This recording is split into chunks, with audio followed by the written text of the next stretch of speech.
shitty quote. There we go. Tab. Alright.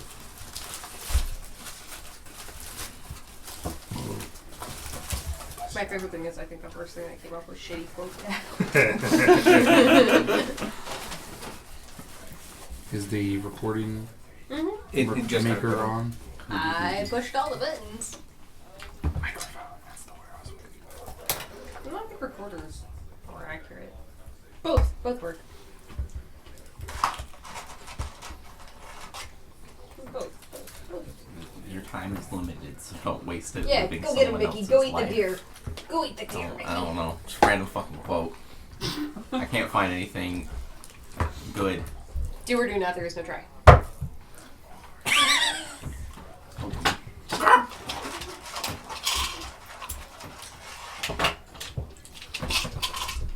He's trying his hardest to get that door He'll open. get it. No, you will.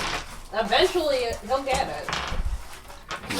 His arm will stretch up and he'll just put the doorknob Oh, I up. thought you were still talking about Squark. No. But yeah, you go 10 minutes north and listening to Squawk give various inspirational quotes of various kinds. From like all kinds of things, from like the art of war to like a fortune cookie. Like all levels. Well, like a fortune cookie that was onto something. This is on Indeed. What the fuck? And so you guys get 10 minutes farther north and realize you don't know where the Pike's End pub is. Oops. Where we go? Nope. It's this way. And I'm going to try to... I'll navigate your way to Yeah. it. Okay. So that wasn't the pub we were in earlier. No, Tower. that was the tower. That's the guild hall. Which, I got confused. by the way, shouldn't our stuff work by now?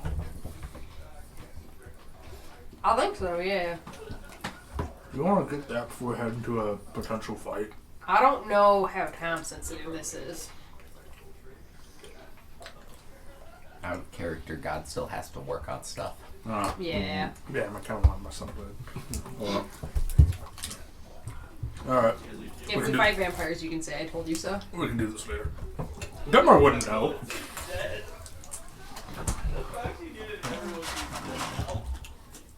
So we're, you want to try and make your way through the city? Yes. All right. Well, go ahead and give me a survival check as you try to navigate the columns. Yeah. The columns are quite interesting. The columns are column-shaped and so Whoa. heavily in grid, but there's a lot of them. They go very deep, and some seem to be more active than others. And whole rows seem to be abandoned, while other ones seem to be like every house is full and still up and coming. And they have many names. Every single street is named in various ways and stuff like that. Some are named after great heroes. Other things are just general pieces of the world, like green spaces or Cockbill Street or something like that, or the Tweeds. Everybody gets 9 temp HP. Dope. 9. Well, I mean, Yes. if you don't want it. I'll take it. You already have XP. Give me some boys. I roll survival whenever that's time. Oh, okay. So you're gonna help. So you're rolling survival, and so is Card. So please give me your rolls. Everything. What were you rolling? Oh, not great at survival. 21. Hmm? 21. I'm Wow. good at everything except for survival, which I need to be good at.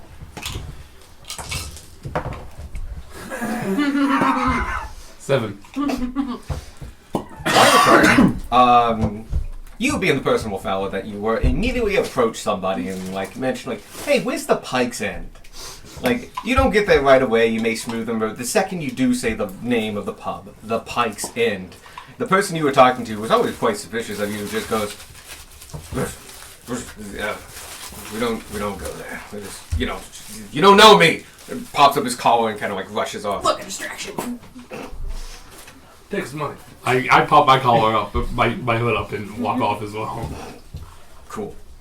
Up here is more misty.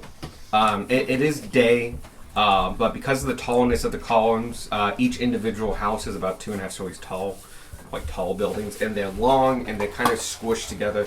This is actually a fair bit of shadow, and it's kind of a claustrophobic area. So, Resident Evil. To a small degree, I would say, maybe. But, like, it's misty here. and Or Silent darker. Evil. Silent Hill. You guys knew that. It's not as smoky as that, but, like, it does have, like... It's not the everlasting, creepy smoke that, like, took over the Spring Glen Hollow. That was just, like, you couldn't get away. But in the darker corners, you see it just kind of misting there. There's It just kind of a gives- haze here. Like, this place doesn't get a good airing... Like, the area doesn't get a good airing out that often. So after seeing that, Squawk, you take to the skies. And, this, unlike a lot of places, is really easy to navigate from the top. And you can see kind of the movement of people and, like, through the grid. It's, like, makes a lot of sense.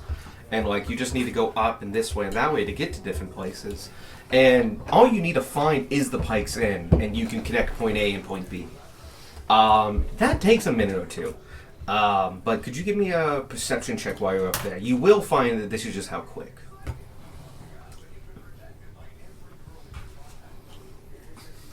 16. Okay, not bad. It only takes you about about 3 minutes of flying around, and you see in kind of the more northeast area near the edge of the columns, situated in the middle of one of the rows, is a small pub. Its sign is pretty hard to read. It's not very, very big, but your eagle eyes are able to like really look into that. Well, not actual eagle eyes, but good perception. The big tell of it is that you can see glinting from the sunlight in the area. There's a cross set of pikes over it, and they are kept decently polished, if not actually sharp, and glint, and that catches your eye. And like, all right, that's probably the Pike's Inn. You confirm that, and like the party's over here, I'm here, and you start just kind of navigating in your head. Like you had to go 16 blocks up and 14 blocks to the east. Or something like that. You get back down, and you now know the way from where you are now to Pike's End. Just iterate. Alright, Spark's leading. So does anybody else notice the human man just kind of floating up? Because you are disguised, yes? Yeah, it's probably a little fishy. That's a good point. Let's see how much the columns give a shit. Oh, no, I feel like the columns specifically know to like leave these things alone. It's like New York, you know all That's that. my fucking business! Not my problem. you guys, while waiting for Squawk as he was making his rounds, do notice that a number of people like, oh, they noticed, and like the most people like went, looked, and like quick turned away and went to the nearest alley. Like they vacated the area. Like they were not taking chances. They don't know what this is. A person just flew the fuck up into the air, and it was like, and it came from a group of individuals that don't seem bothered by this. And like, okay, they're doing something. Let's give them space. We don't know those people, and they're doing weird stuff. Goodbye. It's not clear whether the flying was intentional or not. Some of the people think the flying guy might have had it coming. Well, because if you extend your wings to fly, do they break out of the hat of disguise illusion? They do, because your illusion only goes so far. So you are a human with wings. Does it? Because like tiefling tails are covered up by it. Yeah, but that's for like Have mechanical 20-foot stuff. wings. Yeah, you can wrap a tiefling tail around you like a belt. Or just like have it hug one of the legs. Yeah. Yeah. Check down the trouser. And for all intents and purposes, people thought they saw a really weird looking angel in the middle of... Kind of a grubby one. Like you're just Yeah. a dude, like and kind of grubby. But anyway, yeah, you come back down to a much more empty street than you left it as. And you could see people moving like away from it. Like there was a radius building away from these guys. I made a ripple. We should get out of here before yeah, that gets bigger. let's get out of here. We go. We catch up with the ripple. Can I try to duck somewhere and change disguises? You can. There are many alleys in this area. Actually, the columns is almost half alleys. As you go from actual rows with front doors to back-end gardens. Now, the back-end gardens normally would butt up against each other, but if you come up against a road that is abandoned, happens quite often, those wooden fences that made up the gardens in the back have rotted away or been taken down. They cause these little alleyways. where the houses are very close together, but still decent way apart. And yes, you can jump into one of those, and they're usually overgrown, have these big bushes and other things in them, and it's pretty easy to kind of hide yourself in them. I'm gonna change disguises. I'll meet you guys on the other side of this alley, and just like along the way, I'll just like pop in different disguises. Squark, you were our navigator. I'm telling you which way to go. Yeah, I'm that's gonna fine. meet I've you got- on the I've got other it this side of time. the. So yeah, you wait, you hold off for a little bit, and you basically rely on your speed. You guys all keep going straight, and you go in, change your disguise, run straight, take a left, take another left, and run back out. And your speed allows you to get basically caught up with him without hardly any time You passing. only witnessed 2 stabbings. Waddle up at the dwarf. Oh, sir. Can we help you? Squark. It is I. Alright, let's keep going. All right. I like the beard. He has a good look on you. My hand just go into it. It's an illusion. Your illusory I hands was gonna go say, I think illusory the illusion beard. would interact with itself, though. Yeah, but it's like, early 2000s 3D work. Where it's just like it Well, yeah, moves if the he whole shoves thing. his physical fingers in there, the illusion has no choice but to go through. Well, it's just Don't like a have no-clip fingers. situation. You do that with the beard, though. It just looks like you're reaching into hammer space and pull out whatever nonsense you got. Anyway, You guys, it takes you about 15 minutes of just walking. The columns is a big area. But yes, it's a pretty straightforward. You go straight, you take a right, and eventually you're there. You could make it more complicated by doing a zigzag route, and you choose not to. Takes 15 minutes, and as you get on that line of streets, the buildings get... They're not as run down, but they also seem to be occupied by many people. It's a hard vibe. Give me, I guess, insight checks. Those who want to get the vibe of this street that the Pikes ends on, and the street around it, coming up However to many people that want 2 or 3. 3, Okay. up to 3. I will insight check. I will insight check. I will insight check poorly. So will I. I will insight check. No, leave it poor. He did. Oh my god. Numbers, starting with whatever card. 4. He needs a card. I do Bad need a one. card. I need a bad card. It's right there. Oh, there they go. Thank you. The next one, yeah. You. 12. 6. Ooh. Huh. Okay. So you guys Immaculate vibes. look around. Why do and- they trust any of us to do it? We don't know not to. Well, no. Sometimes you're just gonna take one and pass it on to him. Don't you hold on to this one though? I do. You're Yeah. right. His fate that's is in Evan's your. first fault. This is going to be your fault. I hope that it's an instant death card. I want to see your third character. Just a picture of Exodia. Just his torso. Oh my god, just slide like Yu-Gi-Oh cards in there and just get, if you ever collect Exodia, your character dies. That's amazing! I'd like to think that he fans it out and you pick the clear Yu-Gi-Oh back. Then you flip it over and it's just like Uno reverse. No. DM guys. It's a funny idea, except for the fact that I already loathe having to take care of 3 cards. I have to look over these damn things. I just need to burn these. Okay. So yeah, you two take a look around, and it's a residential area. It's got buildings and other things, and even a few shops and stuff. Tanner, you look around and you at least get the idea that, like, okay, these homes aren't abandoned. Sweet. That's about it. Yep. Huh. Right. I still see people around here, so. Guess we keep going. Nope, I would like a coaster. So the Pike's End. The Pike's End is a. It's a weird thing. It's like a nice establishment that's being disguised to look like a worse establishment.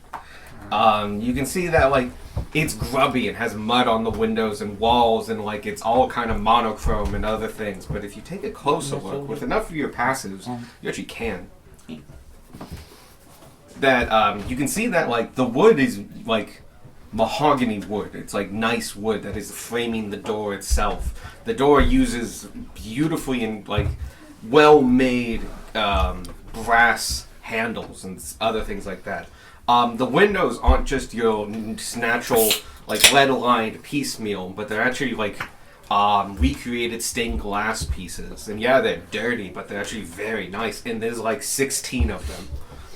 And it is a bit of a hodgepodge of materials and styles and stuff, but like what is being used is quite high end, just not being taken care of.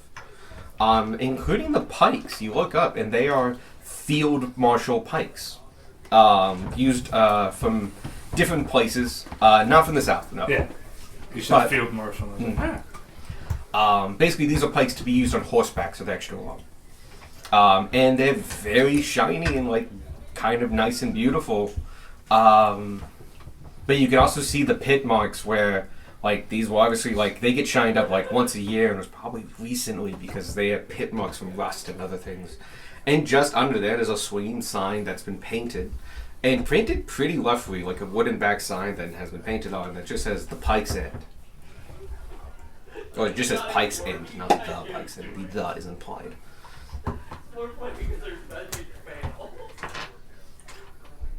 Topher's watching stuff. Mm-hmm. Yeah. Okay. The bar is in front of you. You can see, you don't have to let him out, but you can just, Distract. no, yeah, Just throw that the over curtains there. up on the drink cart. He just wants to look outside. That's Eat his most- toes. Anyway, this street does have people on it. They're around next to buildings and other things like that. It doesn't seem to be a lot going on, but there's definitely people here. And on either side of the door, oh, yeah, you can play with that, or just don't bend it. And on either side are rather two big fellas.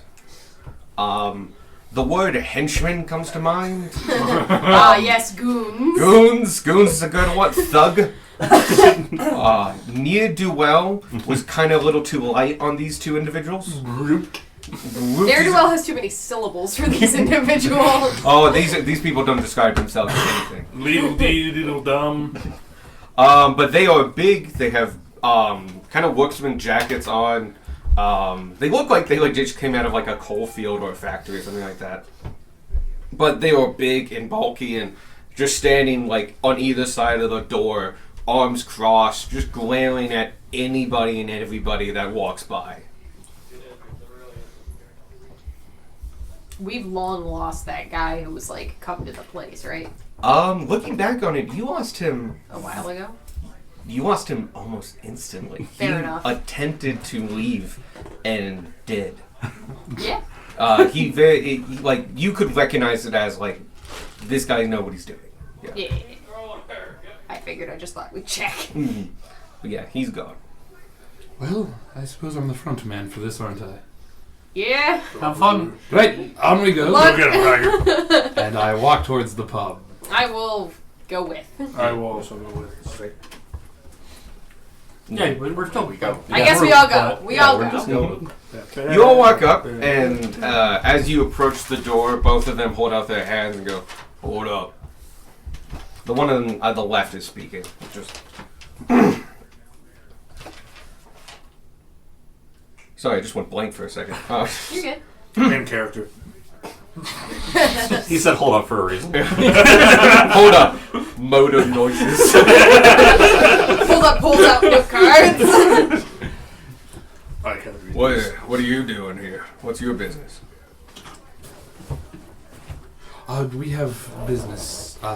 We have a meeting with a specific individual. I don't know any specific individual. I know many people, though. Who you here to meet? A man by the name of Kamuzu. You see his face go a little tight and just like, all right.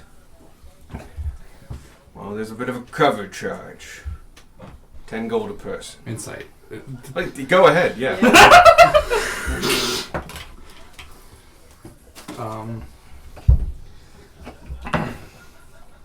Better? 16. You can. He's telling the truth. Oh, There's okay. a cover charge. Oh yeah, I give him the money then. Watch like they don't actually need anything with us. They just invite random stay. Yeah, make They like drop a big name like a captain of the cartel to get you in there. It's a you fast can't way say to no have- to that, but like It's a fast way to get the cartel on your. No. That's, No, the no, cartel's in because on it's it. an actual Okay. it's like a cartel scheme. Oh, it's one of them. Yeah. Funny, actually. easy way to make like 300 gold a day. So yeah, you pass over 10 gold for yourself, and like the rest of you. 10. Ding. He holds out his massive hands and just like engulfs the 60 gold and puts it in. I his gave him pocket. 1,000 copper. Ah. He punches you in the face. I gave him 10. Now we've got to fight with the cartel. Yeah! No, we didn't even get to the I gave him cartel. 10 This is the gold like a cartel's normal front person. men. He nods, not even counting it. You're not 100% sure he could. He puts it in his pocket and goes, "Don't make any trouble." And he moves aside with his other dude moving aside too, and the door is for you.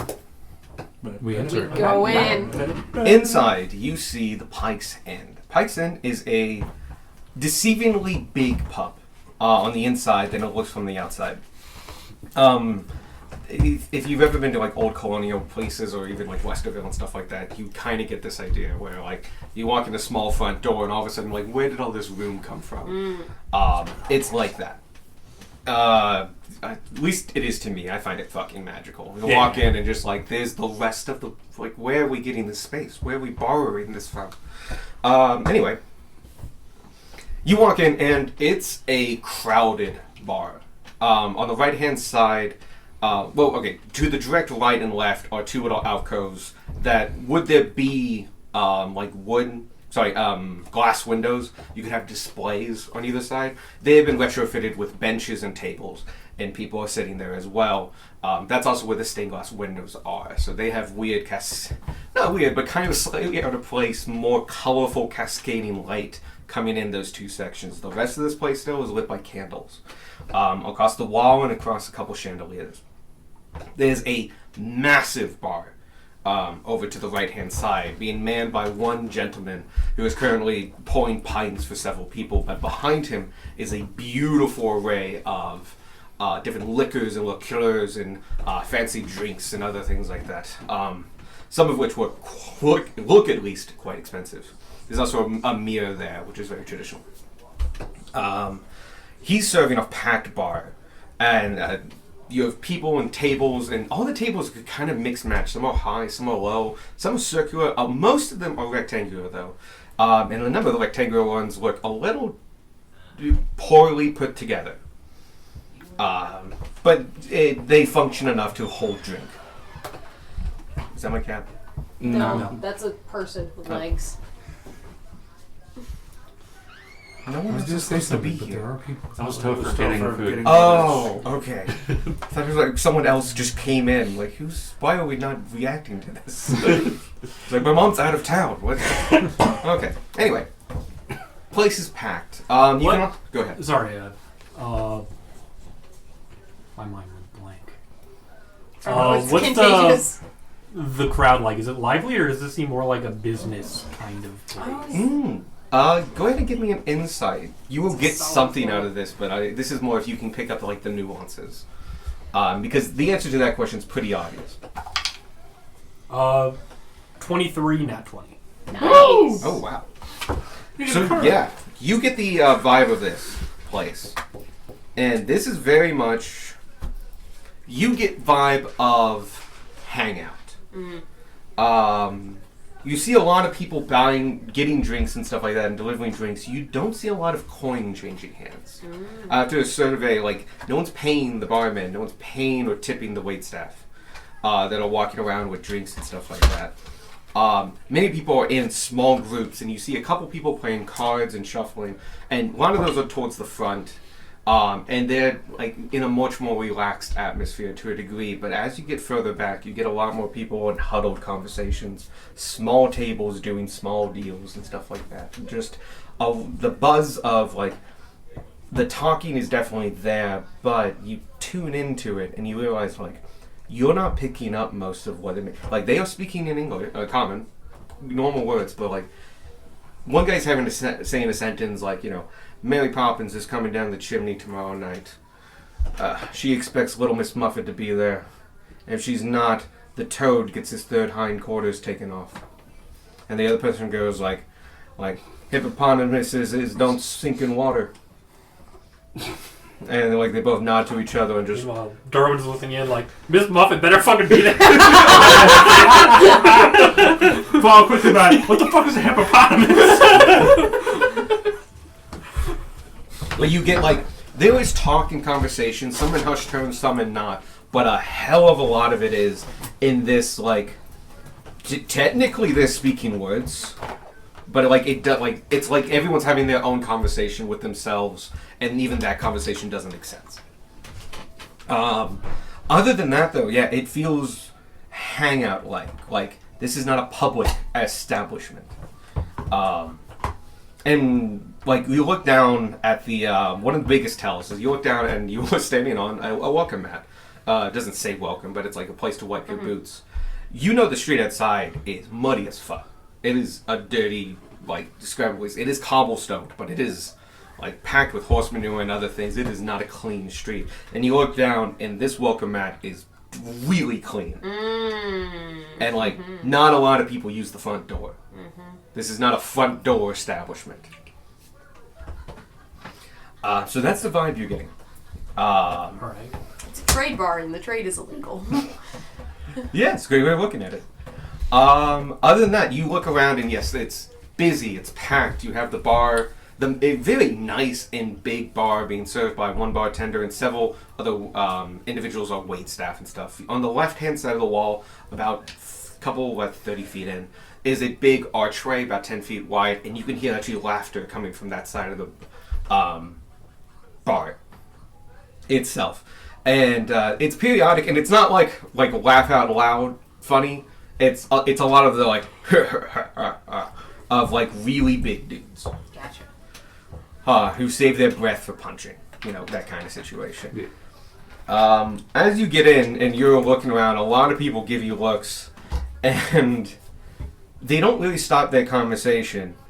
But like a couple of the tables around you kind of like quiet down, and you are drawing attention to it on people. But before it gets anywhere, and as you're drawing about a quarter of the occupants' eyes, you see the man who approached you before step out from a shadow that was behind you that you had not seen him in, and he walks out and goes, "Thank you for coming. Kamuzu will see you now. Follow me." And he starts walking forward, and I wipe off my shoes. That's nice. They have a mat. They should use it. You follow him? Yeah. Okay. You follow him not too far into the bar, into the center of the bar. There is a small table, big enough to hold 8... Well, no. Big enough to hold 5 with 8 chairs. You see, sitting at one of the chairs, a tabaxi individual. They're wearing a very nice suit, perfectly tailored. Interesting for a person who has tons of fur. They have longer, more manicurable hair surrounding their head. And this is in a... I'm not going to say it looks good. It looks expensive and took a long time. I don't know what that actually looks like because I don't know a lot about hair, but that's what this gives off of, like, this was a long time inexpensive. And also, he smells amazing, some incredibly exotic but incredibly expensive perfume or cologne. He is sitting down and eating a small meal. You can see on the meal itself looks to be fresh spring peas and a small filet mignon wrapped in prosciutto and topped with mushrooms and a bechamel sauce. It's a very, very fine meal. The cutlery he is using is silver and beautiful engraved. The plate is fine china, and he's holding, he has impeccable manners. Holding his knife down, his fork down and cutting and taking incredibly small bites and he's straight back and perfectly fine. He is flanked on either side by two fucking giants of a men. They make Tweedledee and Tweedledum at the door look small. Bigger or smaller than Guzmar? Bigger. Wow. Not by much, but like they are big guys. And they're human. Yes, everyone you can see is human. Though actually that's not true. You see a few halflings and one or two dwarves. Okay. But everyone kind of has the same idea about clothing. And so some people who are short might be short humans or short halflings. Some stouter people might still be dwarves, but like they don't quite look it. Like there's a few you can clearly see like halflings, dwarf, humans. There's enough of a mixture, but there's enough of a melding that like it's not 100% clear who's who. For like some of the ones that are near and close to each other. Right. There's one particular table that is full of like 6 halflings. They're up near the front. Hi ho. It's Optimate Crown Street. No, they are playing cards though. What color fur did the tabaxi have? I The missed that Maxi has okay, do you know what the fennec fox is color? It's got a whitish face and white belly, and then goes yellow, like a golden yellow. It's very light though, but like you look at it and go like it's a yellow cat. It's just got some white highlights on it. Fennec fox though is an actual fox. Yeah. So, but that's his color scheme. Gotcha. Yes. As you walk up, he looks up from you, looks up from his meal, and as you're all approaching and goes, "Bonjour! My friends, please come sit." Heavy accent on him of a place that none of you have been before. Fantasy friends. That's what it's going to be. I'm not very good at it, but think French. Fantasy. All right. French. This is round table, so It is a round table. There's enough seats for all of you. It is going to be a squeeze. It is not meant for. It's like this is a table that's like generous. 5 people. There are 8 seats. I'm gonna Solid. sit as far from him as possible because I smell bad and I don't want to offend. Gunmar's going to Directly opposite. Understand? Gunmar's going to sit in between him and Radakar. I was gonna sit directly opposite, but now I'll sit directly opposite, slightly to the right, so it's easier to talk with him. You sit guys can near split them. I'll take one of the seats on the other side of him. One of the other things that this is like for 5 people, he's taking up an amount of yeah, room yeah. for like if this was at a 4-person setting, he's taking up a quarter. Yeah. So when we say we sit next to him, we sit next to his bodyguards. Oh, they're standing, but you are very much beside the bodyguard. Yeah. I'm gonna be using my manners. Cool. I have no manners. Gunmar will be using manners. I was a prince. Yeah, you got all the manners. I was a field marshal. I was a redacted. My mama raised me right. That's all I got. I have a story about that. That phrase. Oh, okay. That phrase. I'm like, okay. One of my very- I used that phrase once, and I realized like 2 weeks after, like I just insulted this person so heavily. Oh no. Anyway, Quick, write it down. Tangent. but yeah. Twist Please the finger, it goes. sit. We descend. He finishes up a couple bites, and as you all are taking your seats, and he looks at the bartender and makes a little nod notion, and one of the waiters comes over immediately and takes it off, and so he has a clear space in front of you. All that happens with him while you're sitting down. At the same time, another waiter comes over with a glass and a bottle of wine. He fills the glass while it's in his hand, and he pulls it away without looking, and the person is so in tune with this individual that he pulls up in time so not a drop of wine spills, and he leaves the bottle at the table. He takes... Wonderful. Now, how have you been enjoying our first city? Oh, sorry. How have you been enjoying my adopted city?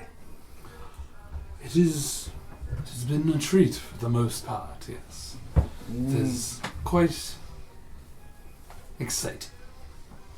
Excellent, excellent. And I hear that you have visited our great resident, the theme park to the south. Yes, quite a fanciful place. I love it myself. I don't get to go as often as I should. Now, I just would like to say your reputation precedes you. What you did up in Richmond.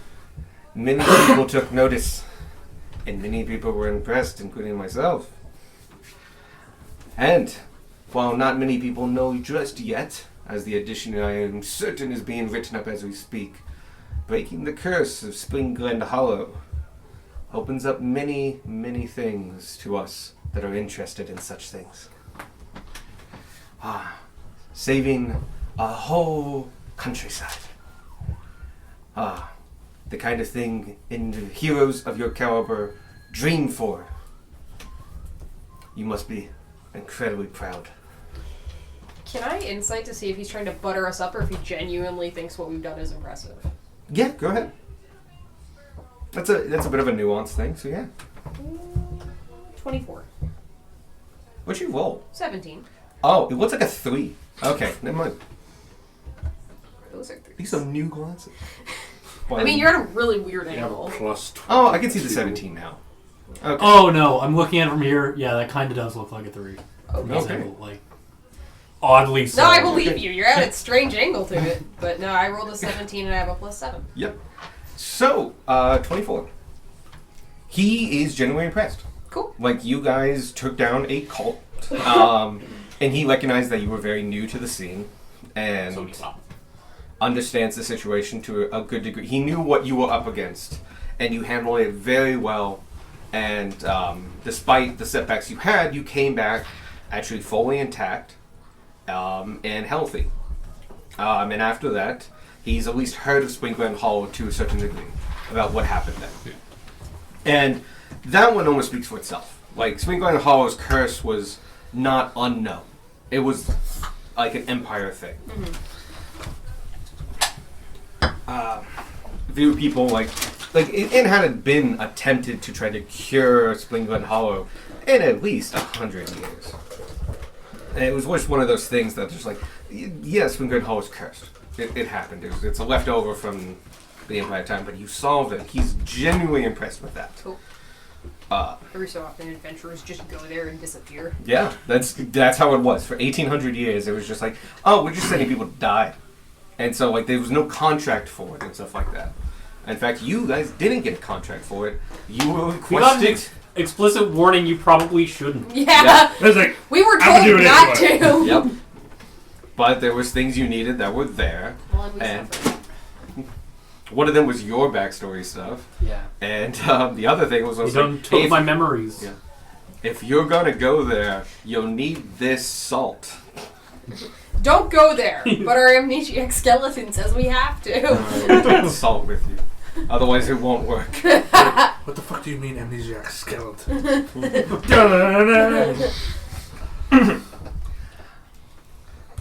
And so, it's a pleasure for me to have you in my city and at my table. Please, would you like something to drink? We should always talk over drinks. Oh, please, some wine would be fantastic. And he just goes, and at that, several bottles of wine are brought by the waitstaff. The waitstaff, by the way, are decent-looking, ruffians that have been put in very fine uniforms. Like, on the younger side, these look like teenagers and stuff like that. You gotta do your tour at the bar. Yeah, the oldest looks 17, and they have very nice black black blazers, black Vests? polo. Yeah, well, it's black on black with a white apron and black shoes, and it's very nice. And they have just in tune with everything. And you've noticed they've not yet spoken at all. They've been spoken to. They have not spoken. It doesn't look like they have anything wrong with their throats or anything like that. It's more of a just you learn your place, you wait at the bar. That's how you get in. It's very much that vibe. Youngest one maybe 14, but he looks like a bigger 14. Okay. Puberty early. But wine is presented for the table in glasses, and those who would like it, they insist on pouring for you if you would want some. Oh, I do. I let them pour for me.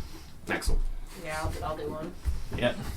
They begin pouring wines, and as that is going on, he goes, "Now, as your reputations have preceded you, I feel that that's wrong. Your reputations precede you as resourceful, competent, good individuals willing to work to try to make this world a better place. It is truly admirable, and I respect that. I come to you as a humble importer of goods with a job that requires the saving of some people. Some people of my own and some people that they were bringing. They are in a situation that we do not know the full details of. They're in a location we don't know the exact point of. And the consequences and danger that they have been facing, we don't know the extent of. The job I have is perilous, and it is not one I would offer lightly, and it asks much of those who take it. But I wish to be upfront about that. And I believe that you and your capacity, your group's capacity, would be our honestly greatest chance of seeing what's left of my men come back alive. And to this I would like to offer 10,000 gold. Real quick. So to summarize, Give us no details except it's very dangerous. he wants us to go somewhere Do something. that he doesn't know, do something He's not sure about. that he's not sure about, and bring people back That may or may not still be there. that may or may not I still would be there. amend the second part of there's a danger there, they don't know the extent of it. Oh, Okay. They do know some of their people have died. So they sent people there with cargo. It's implied. It's not fully implied exactly what they were doing there. People got sent. People got sent to a people place. got lost. People don't know why, and people are now sending us. Okay. And now they're offering us how much? 10K. 10,000 gold. Okay. Ralakar goes to full like glass in arm, like leaning back in the chair. Well, it does quite seem like something that's up our alley. But I request one additional favor. Some information. About a certain strange goings on we've been tracking. Strange going on. Pardon me, but could you be more specific? What strange going on? Well, you see, this is where we might make a bit of a deal. Your end of the bargain seems to be missing quite a bit of information. I would appreciate the courtesy of affording us this aid. I understand where you're coming from, and I truly respect that. I will honestly tell you, there is little more information we have. There is some. But unless you take the contract, I feel I cannot give you that information. But I will tell you now, it will not change much. A little bit nuance here and there, and a little bit more detail here, but the gist of the job will not change. We truly do not know much in this situation, and it's that risk we're willing to pay for. So, let me sweeten the deal a little bit. I will up it to 15,000. If it's such a perilous journey or mission, would it be possible for maybe some of your men to come along with us? Some people that know the area at least better.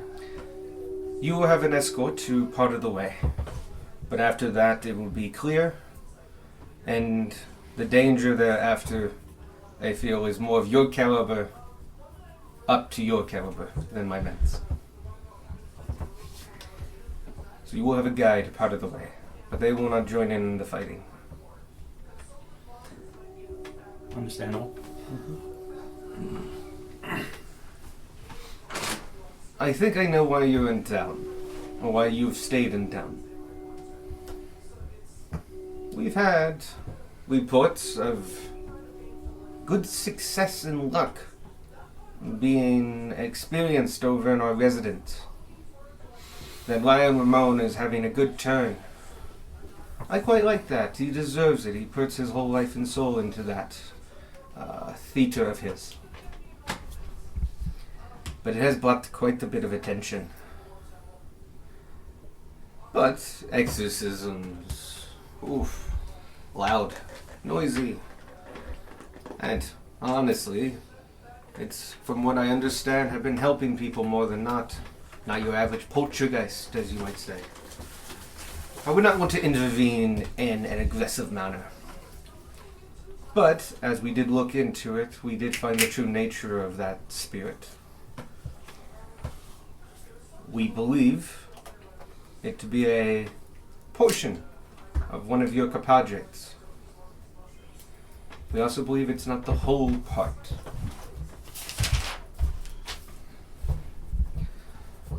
We would be willing to help you capture it. What? I'm like, holy shit, they know too much. And that's just exactly what I wrote in my... Wrote down they know I too saw much. him start writing. He was Just I frantically. knew as soon as the pencil hit Yeah. the paper, he's gonna say they know too much. You know him well. We would be willing to, on the success of your mission, help you retrieve that portion of your friend's soul and reunite it with its other half. That which we can guarantee we have.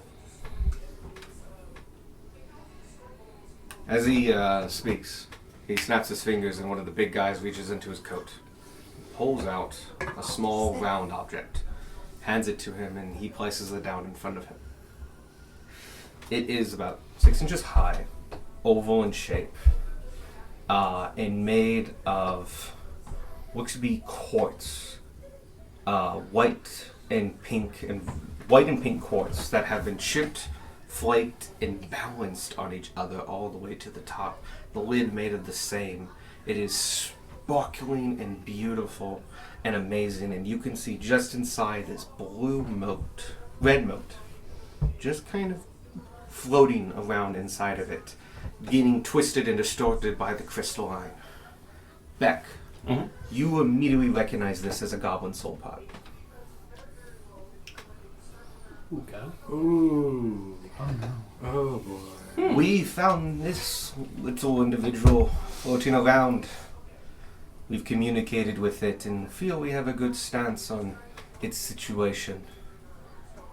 We'd be willing to help you bring it whole once more, returning your compatriot to you should you accept this job.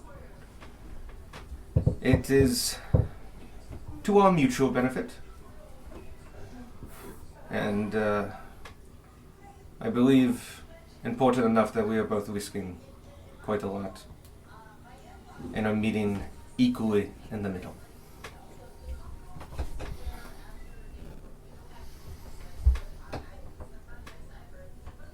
Well, I'll be honest, it seems you have us quite pegged.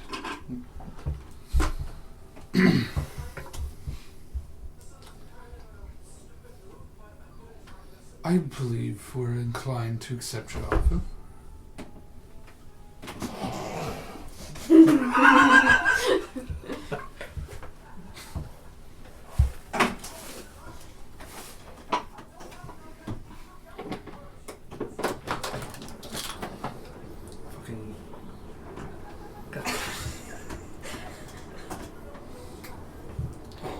thought it was Sadie. Same. Fair. No, you're just looking I over made an the angry back. face. That's what I thought you were talking about. Could you put one half? They have one half of his soul. That's enough. That's too much for them to have. Just one half.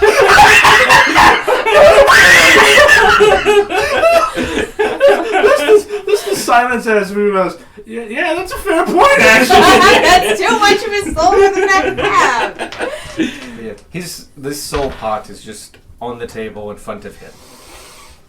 A little blue mote, a red mote, just kind of. Boing, boing, boing, boing, boing. Tanner is silent. Quite the blabbermouth, isn't it? He was quite energetic to know. That's not French. He does that in character. Well, he was French. That's not French. He was quite talkative, happy to have the possibility of not only becoming whole, but seeing his friends again. He told us quite a lot of your dealings, and I must admit we were all very impressed. He wishes nothing to be but to be whole again and to travel alongside you. And we have some people in a dangerous situation, too dangerous of a situation, and we would like to be whole again too. Can I insight what I know of Sparky to see if this is the kind of information that he would willingly give up to a mafia boss? Cartel. He's a captain. Remember, we don't know how aware the fragments are. Also, I we guess, don't, we yeah. don't know if it knows that this is a cartel boss. Also true. He is pleasant But yeah, no. in person. I will still let you do like an insight to like try to like reaffirm what what of those feelings you're most confident of. Could I get a feel for if I think this guy is, like, if this deal is as black and white as it seems to be, we help them and succeed, they help us put this all back together? Sure thing. Yeah. Going to use an inspiration Gunnar is for like that. gripping the table. Yeah, Tanner is silent. I am hurt. Rylocar, at least on the outside, is killing it. Yeah! Like, he is matching this guy's vibe. So good. 17. I would say you confirm a number of things that your teammates pointed out, that like this is a fraction of a soul, and the one you communicated with was pretty aware to the point where it could find you guys and communicate, and you're not sure if that's indicative that like, that means this one can too, or this one cannot because the other half can. Okay. Which one did the language center go to? Kind of, and it's like, wow, it's. You're kind of leaning on option 2 there, of just like, one could Okay. communicate, this one was just there, and through divinative magic and clerical magic, they were able to commune with it and get the information, and it had no filter. Alright. Telling you everything. Dangerous. That is dangerous. I think I might have been there at one point as a fraction of a soul myself. Very true. Yeah. That's You and just another Sparky are gonna third have of things Darwin to talk about. flitting around somewhere on the cliffside and telling everybody your story. It's the part with all his memories in it. At least Sparky's soul went here and not into one of the weird soul rock things. God, true. Ooh. Either 22 or 24. Ooh, quite whole. What were you asking again? Um, Oh, if it's black and white. If the deal seems legit. Or if they're planning to double cross us or whatever. You don't know a lot about the cartels or a lot about people, Fair. but in this moment. In this moment from this guy. Yeah.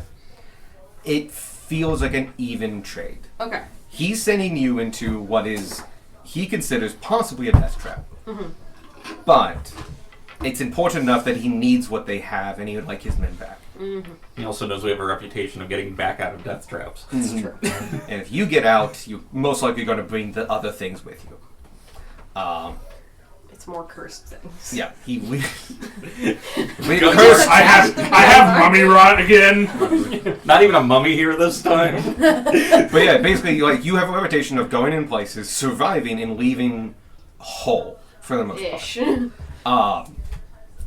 And so from that, he thinks, especially because you're on the front page of the The news. pamphlet, that like, all right, you're the You're a, We're the guys. yeah, you're a competent adventuring team, and he thinks you guys can do it. But he also knows that, like, hey, this is a super one-sided deal. We have very little information. So, like, of course, you're not going to accept it for just a little bit of gold, and because you feel like it. And so it's just like, I'm giving you the gold to make this go down easier, but the real reward is I have this. We're holding your friend's soul hostage until you do this for us. Very much.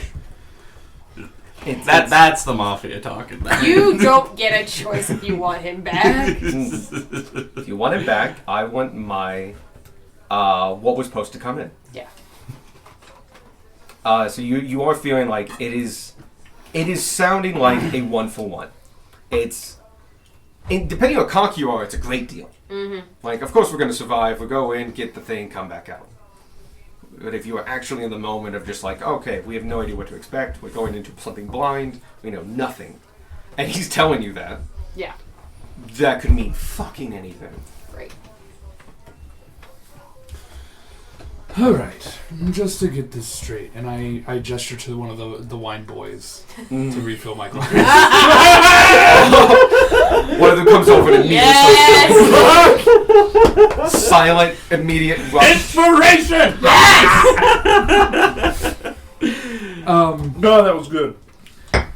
So let me get this straight. We're going into a dangerous situation that we know little about, and in return, you'll give us a guide most of the way there, Mm-hmm. as well as 15,000 gold, and this mote, this very loose lit mote of light. Yes, that's Mercy. I must say he was quite talkative. But he spoke very highly of all of you. Of course he did. He seems incredibly attached. I'm so worried about things that he told them. Yeah, no, suddenly Darwin goes stiff. Like, Yeah! what? Yeah! No. Okay. Very well, we accept your Just peas out the other. Uh-huh.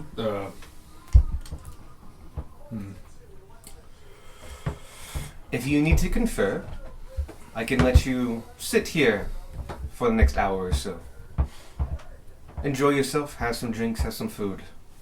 And when you're ready, wave down Arthur and he'll come get me. And again, the individual who just kind of appears out of nowhere, out of the shadows, just comes up, which is weird. He's not wearing dark clothing or anything. He's wearing an overcoat and like a turned down hat. And he's standing up a little bit more straight now, and you can see his face is covered in scars.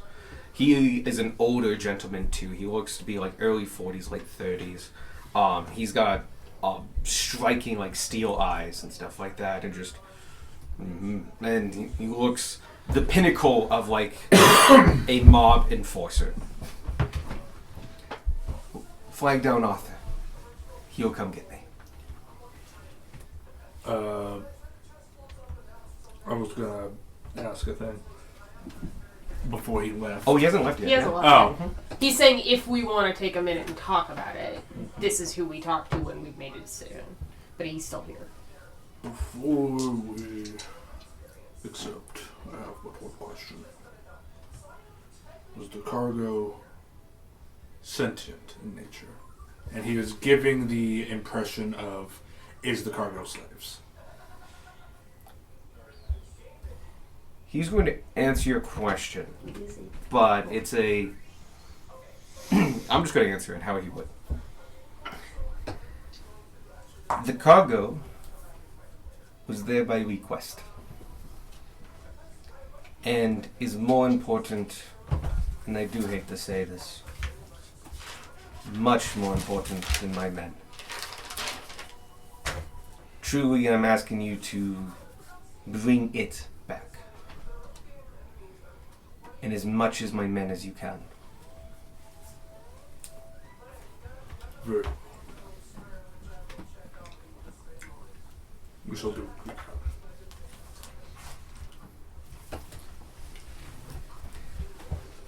If we're in agreement, I still welcome you to stay and enjoy a meal on my behalf. I understand you haven't had lunch. Please, we serve a fine meal here. Didn't we just eat? We Oh shit! Did I fuck? Ralcon Yeah. totally ate the shit out of like an entire street of food. yeah we Oh, we already ate. We Sorry. ate while we Yeah. walked. That was him flexing his knowledge of you guys. And I forgot Ha! you His ate. spies know nothing. Just like, I understand you have eaten.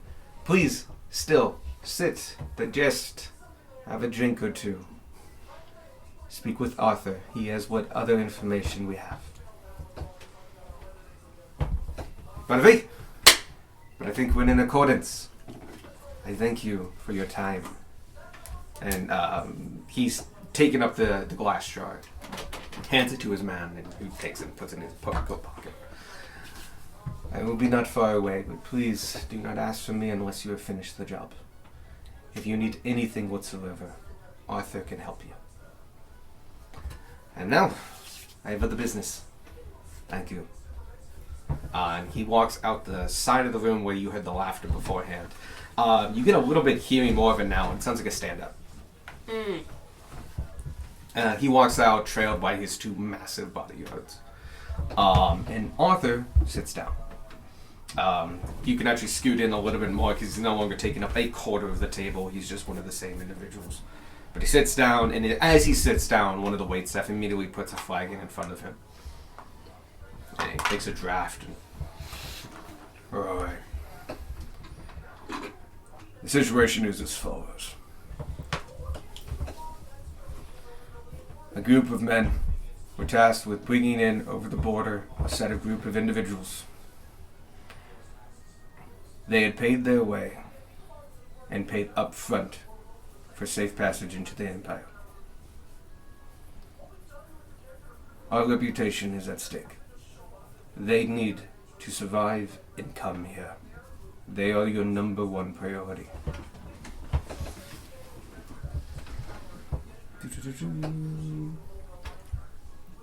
They were due 4 days ago. We have many ways inside and outside of the city. These individuals were taking some of our underground routes. We know what route they were coming in on. I will take you to the entrance of that route and most of the way down. At which point, I'll teach you a few things to help navigate the underground area, and you should be able to follow where they would have come in from. We do not know how far back they are. We, during these instances, travel very light. It is most likely they have been without food for at least 1 day now. If they had found water, then they should be okay, but they probably have run out of that by the end of today. So time is of the essence for this mission, for both the men and the cargo. The men are told to share with the cargo first, but in desperate times, loyalties can wane. I do not hold that against them. When you are ready to head out, no later than this evening, you will meet me at this location. And he passes off an address to like just the middle of the table. I recommend you pick it up because you Yeah, have I'll the map. take it. Do I recognize the address because I've been studying the map? Yeah. You like not like recognize as like that's a shoe shop. Right. But like, it's in the southern, area where I southeastern find it. part of the city on the outer wall. Okay. Inside the outer wall. But like just inside. Who are we talking to now? Same guy? Arthur. The scary dude who can disappear in the middle of broad daylight. Okay. I would like to learn this. Arthur Warden. He's very Don't good. you already know that? He's got tuberculosis. No, not unless there's something to hide behind. You can cast invisibility. Arthur doesn't need this. Invisibility's a crutch. Arthur is invisible. There's no Arthur here. We're Arthur's just an talking unseen to everything. Now, we send with every group an emergency sending scroll. We received a complicated message back some days ago. We think this is when they were attacked by an unknown beast, or monster, or entity of some kind, if not entities. We know at least one had perished, and possibly more have done so since. But they are only given one set of scrolls. Sorry, one scroll. Yeah. So there's no more communicating with them. Even if we'd like to, we put enchantments on them so they cannot be detected or targeted. So, we have a vague idea where they are. We have a vague idea. We have a vague idea where they are, and we know the way they were coming from, and we know they were attacked. Because Muzu was not lying. We know very little. How many sit out to begin with? Teams are small. In a case of this one, I would be surprised if they had more than 5. But given my understanding of our organization, I would suspect they sent 4. We would not know the true number until they arrived. Is he talking about the number of cargo or number of people? Number of people. How many cargo? We do not know. You would have to ask them. The information is kept tight for reasons. You may make assumptions as you will. They were at least competent enough and powerful enough to pay their way in. But unfortunately that is a very wide door. Could be anything from a rich noble to a thief after a big score, to anything in between.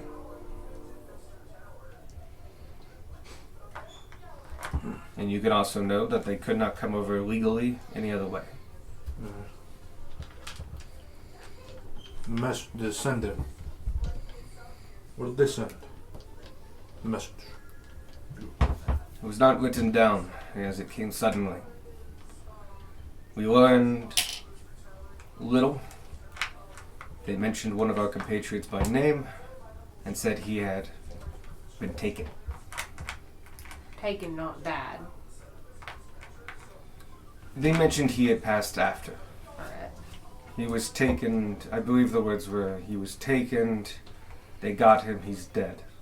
Alright. You have to understand there was a lot of expletives in it. They took out many of their precious 25 words. Understandable. Was there any description of what they encountered? A word? Color.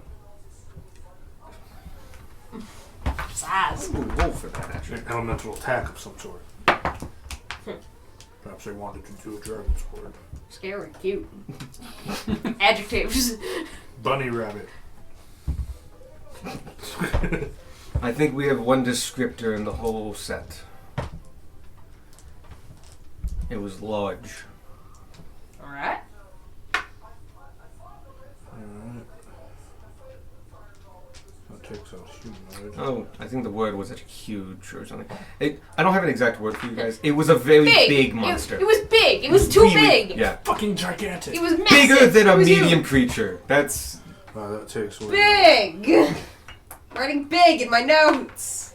Yeah, the ones are kind of loaded words, so I was like, hey, Big. is that or that? It's a big word. It was mechanically distinctly enormous. That rules out kobolds, goblins, pretty much any humanoid. Sounds like some sort of critter. We hope so. We do have enemies periodically across the nation. None, though, in that area, and none known, and none specifically go up against us in this particular enterprise. Kamuzu seeks to that.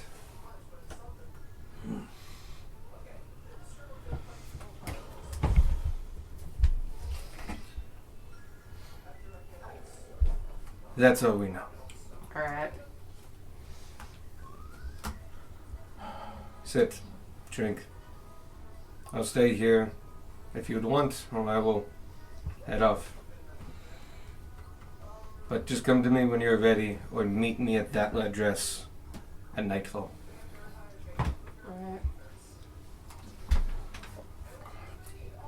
And I would like to just reiterate something. If you do not show up, we will exercise that little moat, and you will never see it again. There was never any question Yeah, that we weren't going to show up. To be copacetic. fair enough, man. Joke's on you, I don't know what that word means. Frank, clear. Ah. Frank. Yeah. There's always one Frank in this room. Frank, what? He poured Radico's wine. I thought you meant that Frank. Yeah, I was thinking about this Frank. Oh. The Frank right here. Frank in our hearts. Frank in his heart. Where his heart should be. He's just bees. Chilling out in my rib over here. So yeah, we'll I guess meet you tonight and we'll discuss and drink until then. Believe? You may set it as early as you want. I'll be here for the next hour, and then I'll be heading off to the spot. Sounds like we might need to grab some extra supplies if they've been out without food and water for a while. Please take whatever you think you'll need. Please also consider whatever you can carry. These tunnels are not difficult in themselves, but they are winding and long, and they don't go in the most efficient route by design. So, prepare to be lost and be able to survive with whatever provisions you bring. If nothing were to go wrong, how long does it take to get from one end to the other? Of the tunnel? Yeah. If I knew the answer, I wouldn't tell you. Fair enough. I was just trying to think about provisions, but you know. I would take several days worth, and probably extra more. We know you have bags of holding, including a custom bag of colding. You should be able to take as many provisions as you would need for a month, and be fine. This makes me extremely uncomfortable. They know too much. They all need to die. You seem resourceful, you seem competent and powerful, and you also seem incorrigible. That is why you were picked.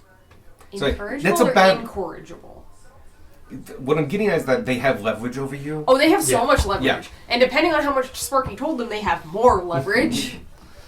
There's a word for that I'm trying to remember from Oppenheimer that is like, you picked me because like you knew I was associated with the communists, so you could like adjacently, so not Yeah. close enough that I'm bad, but bad enough that you could hold it over me. And there's a word in that scene he mentions that basically like I was picked for this because not because I was the best or the brightest, it's because like you had something on me. Granted, you also are qualified. Like they have leverage on a lot of they people. need qualified people to do this. Yeah. But They have leverage on probably a lot of people, but they're Especially just if- sending bodies into nothing. Then yeah, they need someone who can do the thing. Jeff ain't gonna come back with these guys alive. yeah, gambling addict. This is fucking Oh, Jeff. he's into Kamuzu for like 7,000 gold. Just like you do this, we'll wipe off 50 gold. Done. She's just like, we'll never see him again. He's gone. Oh. Anyway. Do you have any more questions for me? And please think of some. You will see me again tonight. If you don't. None right now. Excellent. Well then. See you when I see you. And he stands up and goes to the other room.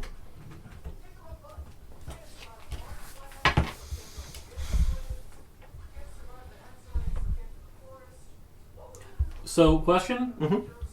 Can we pick up our items and we just wouldn't have access to it until we talk to you about the I will say placement? yes. Yeah. Okay. Hey. That way people who have already gone through it can have their stuff. Mm-hmm. Hey. And yours is the only one that I might allow the non-attunement on just because of the practicality of it. It's kind of And a It's for roleplay. more I don't narrative And know. roleplay. reasons than anything. More narrative Mhm. reasons than Hmm? His is more for narrative Yeah. reasons than anything. But we can talk about it and get to the Yeah, flesh out the details. exactly. You do know that you were told that whenever they would be ready, they could be summoned from what the King's Hall or the Artificer's Hall. So you can see if there's an Artificer's Hall in Midway, and if there is none, it'll be at the King's Hall. Okay. So you just know that. But in the meantime, you're in the Pike's End. You have free drinks for an hour. And the rest of the people are talking around you. Tanner, you finally be able to like calm down a little bit and like recognize what they're thinking. Everyone here is speaking in Cant. Yeah, I figured. Yeah. And they're pretty openly, well, not openly, they're talking in Cant, but some people are very But talking if you about know like, cat, you know what's happening. like they are talking about like we're going to hit this store on this night and we expect this cut and this is how much we're going to pay this individual. Amazing. Or like we're planning this and like this is it. And some people are talking about like we're going to do this and Tanner is very hit- conflicted about understanding all these conversations. some are talking about thievery and stuff like that in other towns. A lot of this though has to do with smuggling. About like when do they expect shipments, what do they expect in those shipments, stuff like that. Has anyone else, from what they're talking about, experienced weird delays or attacks lately? So you want to listen in and like If anything else is late. See if anything else has been interrupted. yes, you would have to this would be a perception and it would be over a period of time. Sure. So like at least 30 minutes if not more. Okay. To like listen in and like go from table to table to hear any keywords. While we're sitting here Yep. drinking, commiserating on the fact that Sparky is being held hostage. Go ahead. Okay. Yeah. Is that not 20? Yeah. Hell yeah, you get a card. So 27. Okay. My dice says hell Information. yeah. You listen in Second time it's and happened you today. hear She quite looked at you, no part. you hear quite a bit. I was saying, Oh no. me having 75 for two different people. Friction. But my hands are not cold. Unfortunate, I didn't give you weak hand. So Why? Not why did you touch me? It's like, why are they so cold through the glove? Oh, they feel cold through the glove? Yes! Oh. I have hot hands. We have opposite problems. I'm sweating right now. Are you dead?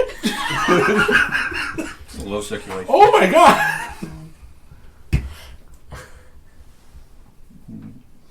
Anyway, After wearing gloves. Looking at her.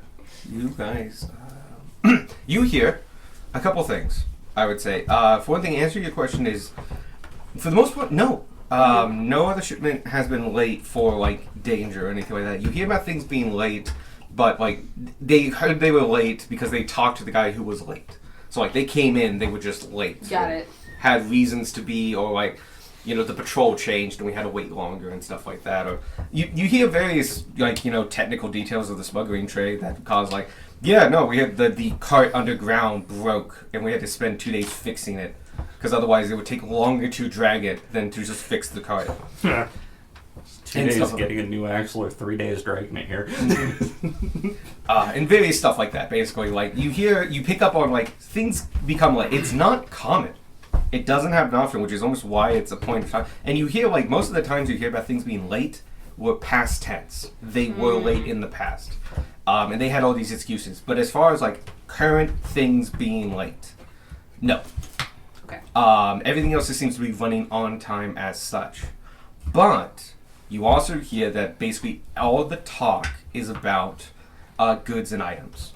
And you do hear about the goods and items through Cant, and it's luxury goods. It's a lot of like, it's everything from like illegal woods and stuff like that to a lot of wines, some drugs, some more of the recreational kind of drugs though. Yeah. A fair bit of alchemical ingredients that have a little bit. Let's just say, like, you can get them in the Empire, but you could get them cheaper through these. Like, it's just like, they have some of the more ethical limitations to them. Where like, it's like, how do you get pixie's dust? Well, hammers and pixies. Like, We should have a shaker. Well, no, that we that's- put 'em in. that's Do the you ethical really want to one. know? Yes. The ethical way is you shake them by the wings, and they give like an ounce every week. And the Practical unethical way is that she's great. it's a lot like that. Yeah. Image of a freaking Tom and Jerry, like Rube Goldberg, like fucking, like a thing. Except Tinkerbell's on the end. Yeah. But it's a lot of that. Of like, tiniest these aren't screens. illegal. They're just way cheaper because they're not done the ethical way. There's also a couple luxury goods that also like are just bullshit, like rhino horn and stuff like that. Equivalents to like rhino horn, where just like, oh yeah, these animals are poached almost to extinction in the neighboring territory because people think if they snort the dust of their bones, they'll get hard. Yeah, no, that tracks. Yeah. That sounds like people. Just update. Forgot I updated my armor class. It wasn't giving me +1 for my cloak. Really? Yeah. Did you take your cloak off when we came in here? No, I have my cloak on. It's just not attuned. Ah. Shit, I will look at that actually because I did make. Well, no, did I make those in a way? I made two. You have the unattuned one and the attuned one. I don't know. I'll look. I just added like a magic bonus. To it That's now. fine. Can I try to check We're to see chilling if for now. people are trying to listen into our conversation? That would be a perception check. Our Yeah. conversation of fuck. Vision based? No, this is No. hearing based. Ear based. With people in the dead of eyes, like, are you listening to me? I have a mask. I can. You can see a lot of people's lips moving, Okay. and like it's like, oh, that. A lot of talk of Miss Muffet. Like, who the fuck is this person? Why is everyone talking about her? Oh, they're all in Thieves Camp, so I know what they're saying. Gotcha. Drug deals and the like. Everything. A I lot of can tell you smuggling. about all the smuggling happening in town. 19. I managed to get Okay. some druid shit, if you can believe it. It's one leaf. It was not worth it. To lose like 10 Bob Eric. No. See, that's the thing. This is druid stuff. That one leaf is worth it. Side quest for Gunmore. Acquire leaf. Actually, one leaf would be worth it, but if you get some of those flowers that you were given, Yeah. those flowers are actually worth quite a bit. I'm talking more like Oh, that kind of leaf. Yeah. The halfling's leaf. it is now canonical. Hey. It is now canonical that Gunmore smokes weed from the pipe because it calms anxiety. 19. You do get a sense of like as you're listening in over the next like 30 minutes plus and stuff like that, you hear some conversations slowly peter down, and like you're listening to that like, okay, they're listening in and stuff like that, and basically yes, but it changes, it moves. It's not one specific individual per se. Okay. Actually, with the 19, there is one individual that you do catch that has just been hanging out kind of on the other side of the bar. And you're not sure if they can hear you or not, but they have been watching your table like a hawk. But they also blend into the background. They're hard to see. I can't remember how the brain waves are working, the mind links. If I'm able, I will try to relay that. Okay. My favorite thing to do is like start speaking in my head as if we're connected, and then Grace looks at me like we're not connected yet. Just stare the guy dead in the No. It's probably a bad idea. We all just slowly towards the guy. Just stare at him comfortably until he looks away.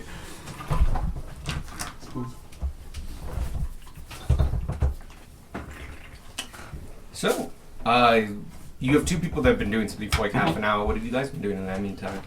Was it like a half hour? Yeah. They have done something that will take at least half an hour, Okay. if not longer. So you guys have to do something in that. You can just drink. The reason I was asking is because he's still there. Yeah. So he was going to be here. Arthur? For, yeah. No, Arthur No, left. Arthur Arthur's in the other room. No, Oh, okay. like you can go and get him. I was but gonna. he's just in the I other was room. gonna ask him where we could get provisions like nearby, but if we could get provisions here, so we didn't have to walk. I mean, any shop. If you want to ask him, he's at the bar. Nah. Well. I accidentally rolled initiative. Bar fight. Bar fight. Bar fight. dice had said no, there would have been one. Fuck. Rewind. Bar fight. Let's fuck with the cartel. Never mind. I figured it out. He's a good kitty cat. That reminds me, Oh. not Baldur's Gate, the same people that made Baldur's Gate. Divinity? Yeah, Divinity.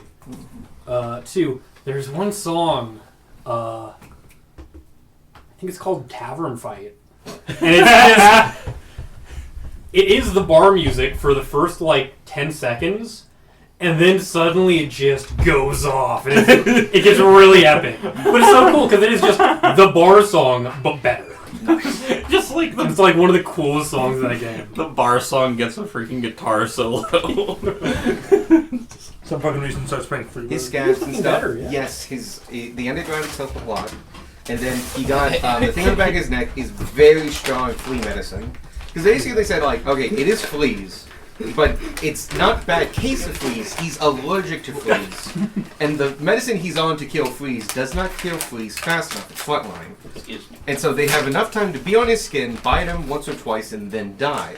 But the problem is he's allergic to the bites, and so it just wasn't killing them enough. So this other stuff just kills them way faster. And plus, he's on steroids now to help reduce his immune system. So even if they do bite, they don't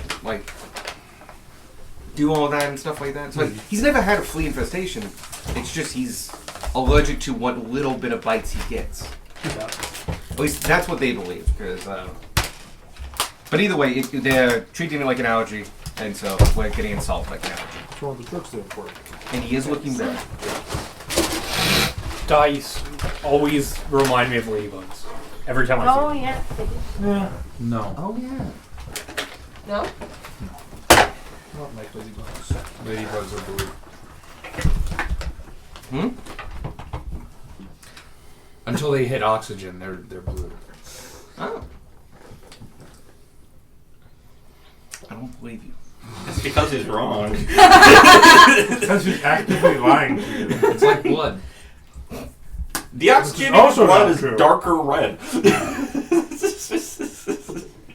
Anyway, what I miss? This? Okay, Not cool. much. No, they're trying to think because you and Darwin are doing something for 30 minutes. Yeah. So Yeah. what do you guys want to do? You can choose do nothing. Yeah. We can move on. Yeah, I'm not Nice, doing I'm anything. chilling. Mm-hmm. Okay. I will say that after Kamuzu left, if you wanted to get drinks and wang down something, and wave one of the guys down, they would just serve you beer. They did not return with the wine for you. Understandable. Mm-hmm. Good thing I got that extra cup in then. It's a power cup. Oh yeah, you can always finish your glasses as well. Kevin that gives worked. you his, he doesn't want it. That was a baller ass move.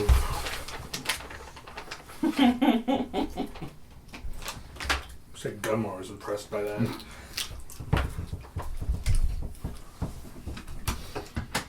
Alright. Anybody else want to do anything in the bar? Pick a fight? I don't know. No? What is it? Mm-hmm. I'm gonna fight the biggest guy in the yard. You are the biggest guy in the yard. No, that's Jerry. Hey, I'm Jerry. I use my Scroll of Power Would Kill on Darwin. Mm. It doesn't work, he's already dead. Oh no, he doesn't have over 100. Huh. That's why I picked I don't have Darwin. over 100. I I don't. have 73. Yeah, Mr. Barbarian. I have 84. 65. Yeah, Mr. Barbarian. But I'm So gonna I have laugh at 114 health. Yep. Alright, who wants to go? Which fucking direction back? was this in circulation? That's a great wish. I'll delete it.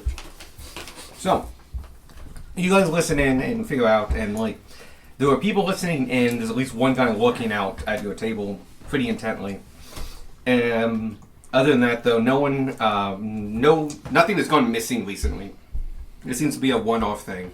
Though, you hear, everyone is talking about goods and stuff like that, as in, furnitures and art and Objects. yeah, materials, raw materials, all kinds of things.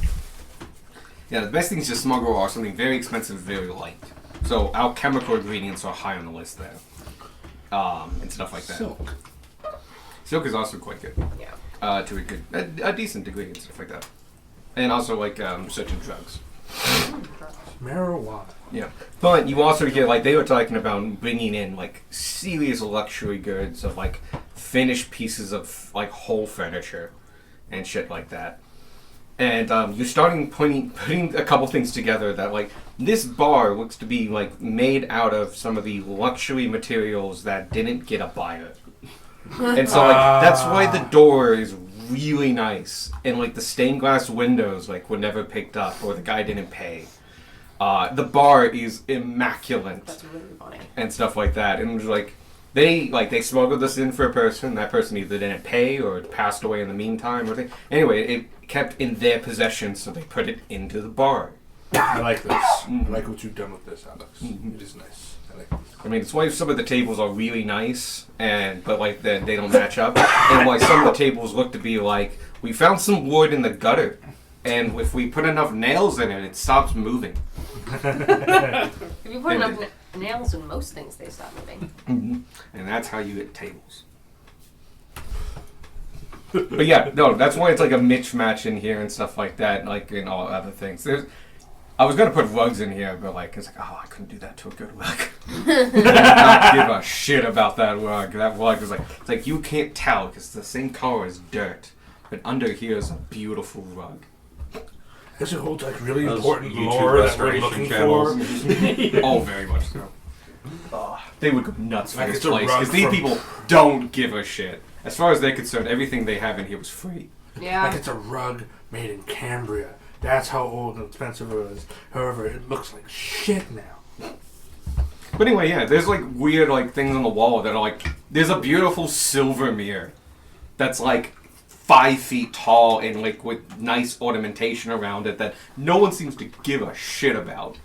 And it's like super tarnished and other things like that. And you take a good look, your adventurous sense pings off. Like, that mirror's worth 750 gold. He's a good kitty cat. Anyway, Alright. so that's the Pike's End.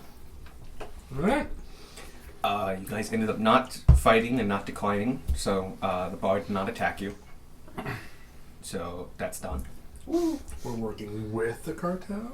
Yes. We don't. We went for the cartel. Yeah, we've been tasked by the cartel.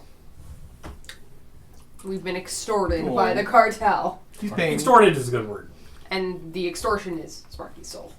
I'm 15,000 gold. No, that's That's to make us feel better Yeah. about being extorted. Yeah, but money. You could lean into this. They have massive contacts in the capital. Yeah. But, you know, you're going to be on the other side of the law. And you don't know what. Man, no idea what that's like. Yeah, we have no idea. I've never done anything illegal.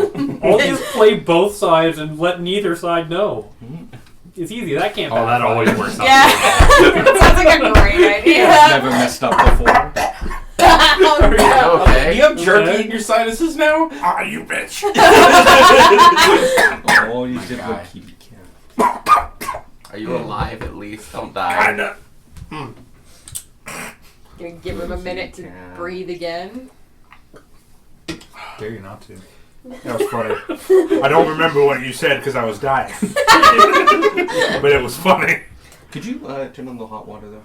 Yes. Don't do it. Her Atlas. Why do you do this shit when I take a bite, you asshole? Stop eating! So, So good. yeah. You guys are now in the columns. You're in the far northeastern part of the columns if you want a kind of a dimension-ish to a degree. But as I mentioned before, the columns is grid. And it's townhomes and stuff like that, and periodically you have ones that are fully abandoned and other things like that. Now, as you start making your way, I'm going to just send you guys starting south. Sure. You were kind of like beelining there beforehand, but now as you're meandering back, you start seeing around this area, there are certain places that look like they're occupied, but you're not seeing a lot of people in the streets and stuff like that, but they look at least like someone is living and actively taking care of this house to whatever extent they can and such like that. And then there's whole sections that are just like you poke them and they'll all fall down like dominoes. Well, you keep getting. The other side, the more western side, you start seeing a lot more sections that are actually decently taken care of. Fresh paint, good cobblestones that have been like washed somewhat recently and stuff like that and cleared. More people out on the streets and stuff like that. You even see some kids. But each one of those have something very much in common. On every corner is at least one or two redcoats. And sometimes they're very prominent, other times they're leaning up, sometimes they're talking with individuals, but like these look like to be areas that quote unquote are the gang territory of the regiments. And they watch over these areas. And possibly, you're not sure if it's because they watch over them they're nice, or it's because they're nice they get watched over, but there is a correlation there. I've been chosen. No, I heard Topher move and just look at. Wasn't someone supposed to lead us here? No, we're supposed to We go to were- this you were address given and the- find. They'll lead you after you get there. We need to get some supplies. And Yeah, we need to pick up. You can show up anytime. He's gonna go over there now. You could have taken him from the bar and gone straight there if you wanted to, but he's gonna go over there now. You have until tonight. It is 2 p.m. In 5 hours will be technically nighttime, but you can show up anytime before then.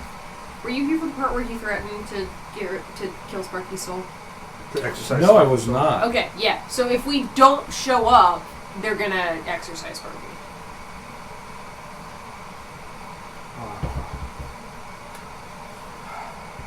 Also, we've got a decanter of Reventless Water. Looks like we found another one after, because I remember taking it off of my list. Mhm. When Well, yeah, went. we went and got you one. Yeah, we got another one of those. So we got water sorted.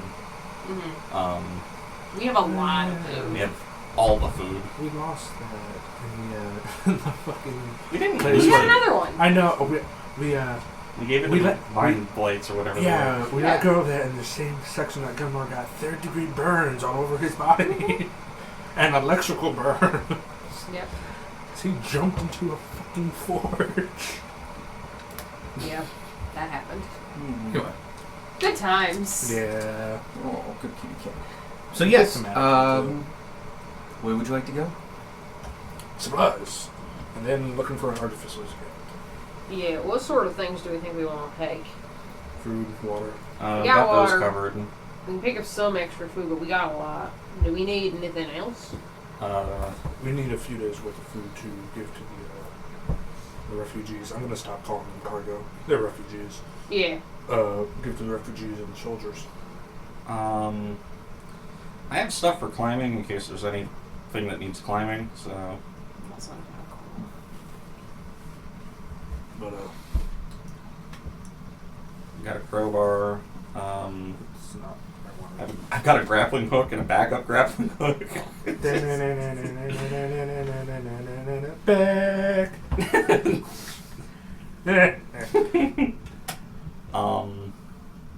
Got a shovel. Bonk. Sorry. I apologize. I don't have a +2 shield. Go away.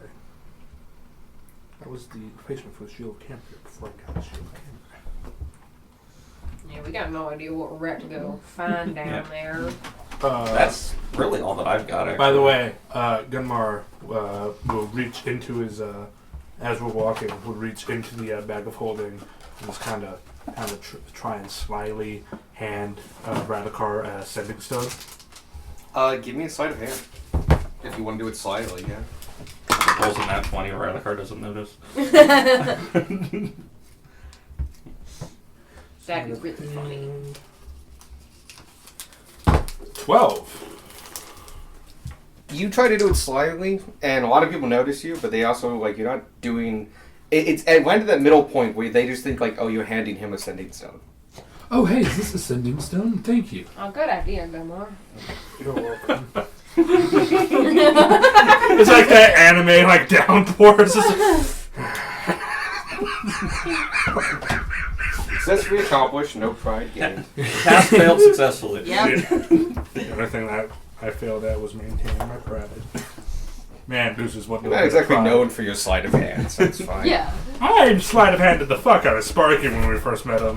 That was on Sparky, I think. Oh no, it was Sparky because I remember specifically. No, on Sparky. Oh yeah, that was on Sparky. And he's dead now, so look at what that did to him. Oh, now he's destined to die now. Damn. That's what does it. Gunpowder is the catalyst. This is the We've catalyst. officially killed Bray on like 3 different occasions. I'm having a night. Right, what about you? Alright, yeah. So where What supplies do we want, actually? Food. Okay. Other than food and water, do we think we need anything? Because we don't know where we're going or what we're doing. We should make sure we have light sources, because the only thing we know for sure is underground. Yeah. I have a few torches on my person. We Every should torch also, is only lasts an hour. we should get some. This will be one of those climbing cases where we'll be timing that. Alright. We should get some climbing gear as well. Alright. We don't know what we can expect underground. I have 10 torches. After that, we should head to the Artificers Guild to pick up our Pick up stuff. our stuff. Like your circlet and my amulet. And Squark's Was ruler. there an Artificers Guild on the map? Or no? I know it's an old map, but The map is 200 years old. yeah. No, the King's Hall was probably there, so.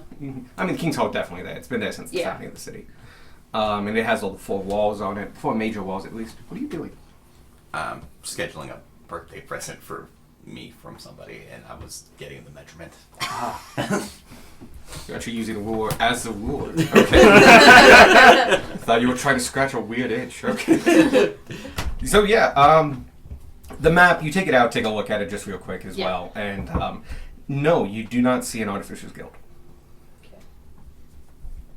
We might have to stop out at King's Hall for that. I don't know if there's an Artificers Guild in town. Because we haven't seen one. No. But you also haven't been looking, but That's you fine. haven't seen. You've been through like the major walkways and stuff, and you don't see one. But you've also haven't even been beside the King's Hall. It might be on the way. You know. Yeah. It's a big city. That's actually one of the difficult parts about this is a big city that has is currently supporting 2/3 the population it could. We should definitely get more climbing gear. It's a good Yeah. idea. Torches, especially. Torches, climbing gear. Lantern oil. Yeah. A lantern would actually be great. Do we have Do we one? have, oh, We yeah, have- I have a bullet. Yeah, we I have- pull out we the have- lantern that we just have. Yeah, I was have gonna had say, since like session We like have 12. like 2 lanterns because I remember we used them in the first time you got Mummy Rot. Yeah. Your moon-touched rapier emits light, too. Yes. And your sword emits light. Mine emits dangerous light. Yes. Spicy. We could look for another drift globe if we wanted to. Yeah. But it's sounding like we need to find a general store or something that'll like. Yeah. I get a feeling that a lot of that adventuring gear can be found at the quartermasters.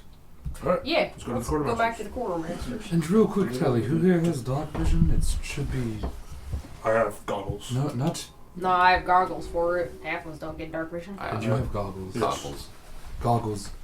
I, Sorry, I just didn't Yes. notice that there was a This distinct lack of dark a vision. uniform apparently with the goggles. They're tacky as heck. No, it doesn't have dark vision as far Oh, as yeah. you know. Yeah, no, that's Yeah. what I'm saying. Oh. Yeah. But he also said he didn't have goggles. Oh. Oh, that's the DM giving you a nudge. I thought you were pulling off that. Okay, so- so we need the torches mostly. The French takes it out of you. Yes. I have No. dark vision. Okay, so we only need the torches for Darwin. Yeah. Yeah, I think Yeah. so. Okay. So a lantern might be a better option, or you could be holding your sword, but we probably want you holding I also your sword. have this, and I pull out my jar of fireflies. Yeah. I feel like we shouldn't do that until we get like into an house. It's too late. Right now, it's a perfectly fine jar, and it's giving off 5 feet of dim light. But you know, if you feed them, like throwing a piece of fruit and stuff like that, that will go bigger. Hey. They're on Alex. That's a piece of fruit, yeah. What? No. I'm calling Alex gay. I got that. It was Appreciate unnecessary. Sorry. it. I'm a cantaloupe. I'm a tomato. It's funny because cantaloupes are vegetables. Oh, they're not. Anyway, That was a bit. We're okay. No, We're we're not. okay. No, we're not. Don't lie to yourself. so yes, the Let's quartermaster. go to the quartermaster. Easily enough done. It does take you a while because, again, the city's big. Like, it's a 30-plus minute walk. Especially because you're in, like, the northeastern corner of the columns. I just need to remember who runs the quartermasters. There he is. Alright, as you walk in, it's kind of the middle of the afternoon. You still see a number of soldiers and other things going over to the bulk discount military surplus store. That is half the store. You don't really need to go over there for this kind of stuff. It's in the more general goods section. Which, because it's the afternoon, Nuke is on duty over here now. Let's see. I'm good. Okay. You can see him wandering around, and as you guys walk in, he goes like, "Hey, how you doing? Back so soon? Anything I can help you with?" As you spent the last time you were here, you spent a fortune. We spent so much money. Gunmore will. Now that Little he's- gnome walks up to you, by the way. Yoka's a gnome. Gunmore, now that he's thinking about it, he actually wants to see if he can get like gauntlets with like spiked knuckles to where he can use Divine Smite properly. Like a cestus, basically. Like if he's disarmed, he can still smite with the fist. I think you can do that with just a punch, right? It has to be a weapon attack. I believe it think has is the to be a problem. weapon. Do Dragonborns not have claws? They No. don't. No. Because they're in the basic player's handbook. Fuck you. They didn't fix that till Fuck you, later. bird boy. I'm sorry, that was racist of me. But true. Yeah, quick question. You got any drift gloves? Yeah, when you make a melee weapon attack. Okay. Real quick on that note. Yeah, go for it. If we want to keep at it, I would say that like melee weapon attack is something with a handle, not like gloves or anything like that. So like a flail, a sword, basically anything that you can hold onto and hit somebody else with a chair leg. And I'm just gonna say that because like maybe the divine energy needs that kind of conduit, because if it goes through your hands, it would hurt you as much as it hurts the object. Okay. That's fair. It's just a weird limitation thing, but like I think it just makes it's a limitation that like we can get around. Yeah. Yeah. Alright. I mean, you can pick up a stone and bat someone with it, and that's fine. That counts. Kick off the gauntlet. Yeah, you just hit them with the gauntlet. Yeah, And then just there you go. Robin Hood Men in Tights style, just bit slap somebody with a And gauntlet. send them flying. So you can still find a gauntlet with spikes on. Yeah, if you do want a gauntlet fight, we My could probably work that out. Favorite scene in that movie. I Yeah. challenge you to a duel. Fight! Well, it's also so you can't like divine spite with a bow. Oh, yeah. Oh yeah. Oh, Or a I can see that, Or a yeah. spell. Like they don't want you to do it at range, and they don't want you to do it with magic. Yeah. Oh, that makes sense, yeah. Yeah. I'll say, like, you can totally get spiked gauntlets, but it's still going to be an unarmed attack that you can... I'm just saying you can smite on an unarmed attack. Yeah. Or improvise. It would be an It would improvised, be an improvised weapon attack. weapon. Yeah. Yeah. Your fist is the improvised weapon. I am the weapon. Which does mean you don't get to add your proficiency to it. Which If is- you... That's about it. That's fine. But if you add your proficiency, you can't smite it, but you can still attack that way, because everyone's proficient in fist. Anyway, moving on. I'm pretty sure they are, yeah. Drift Club. Yeah, they are. Yeah. I just never thought about it that way. He's just a child. Huh. Which also doesn't make sense, because like learning how to punch somebody is a legitimate skill that you can hurt yourself if you do wrong. But like this is a game, so come on. I think proficiency doesn't help a commoner too much for punch. No, No, because So- because their strength is Yeah.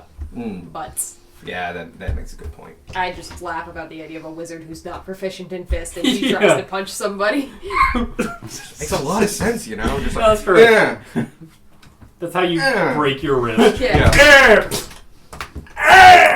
thumb on the inside. Like, Oh yeah, nah.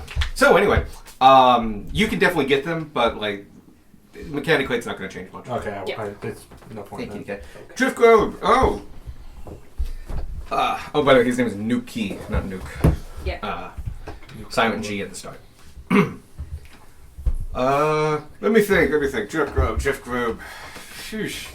We don't get a lot of magic stuff coming through here, but I keep a couple things on hand that I special order from the capital just to have over here. Don't get a lot of adventure types, you know. But, periodically, Ryan comes in asking for a magical item or two, but usually he doesn't on commission. Here, let me, give me a number between 1 and 100. 75. Cool, now let me find my fucking dice. There we go. I've made a poor decision. 98. Oh, snap. I don't know if that's good or bad. It's within 25 of it. Cool. So, Success. I think I have, but it's on the edge, so. Success. I think I have one. It's a little old, but should still work. Alright. Not to pull it out of the back. If I'm gonna go back there, is anybody worth anything? Your climbing gear out on the floor here? Yeah. There's a test set over there, and make sure you test it out on yourself, because I got 3 sizes. Alright. So, I'll meet you over there in a minute. I'll go get that glitch boat. Okay. Appreciate it. We go size ourselves on the climbing gear. Yes, if you are a small creature, you have to have small creature climbing gear. If you are a medium creature, you have to have a medium creature climbing gear. And if you're in a medium creature over a certain weight, in this case 200 pounds, you need extra strong climbing gear. What about magic climbing gloves? Magic resizes, right? Magic. Yeah, we play magic resizes. It's just easier. Gunmar has jet boots, so he'll be fine. Darwin has climbing speed. I've just been scrolling through the equipment section of the D&D Beyond to see if there's anything worth buying. I have feet and arms. It's also good to have backup plans, too. It's true. Fly. Can anyone here cast that? No. No, he has I have a fly. I have a giant fly. Oh,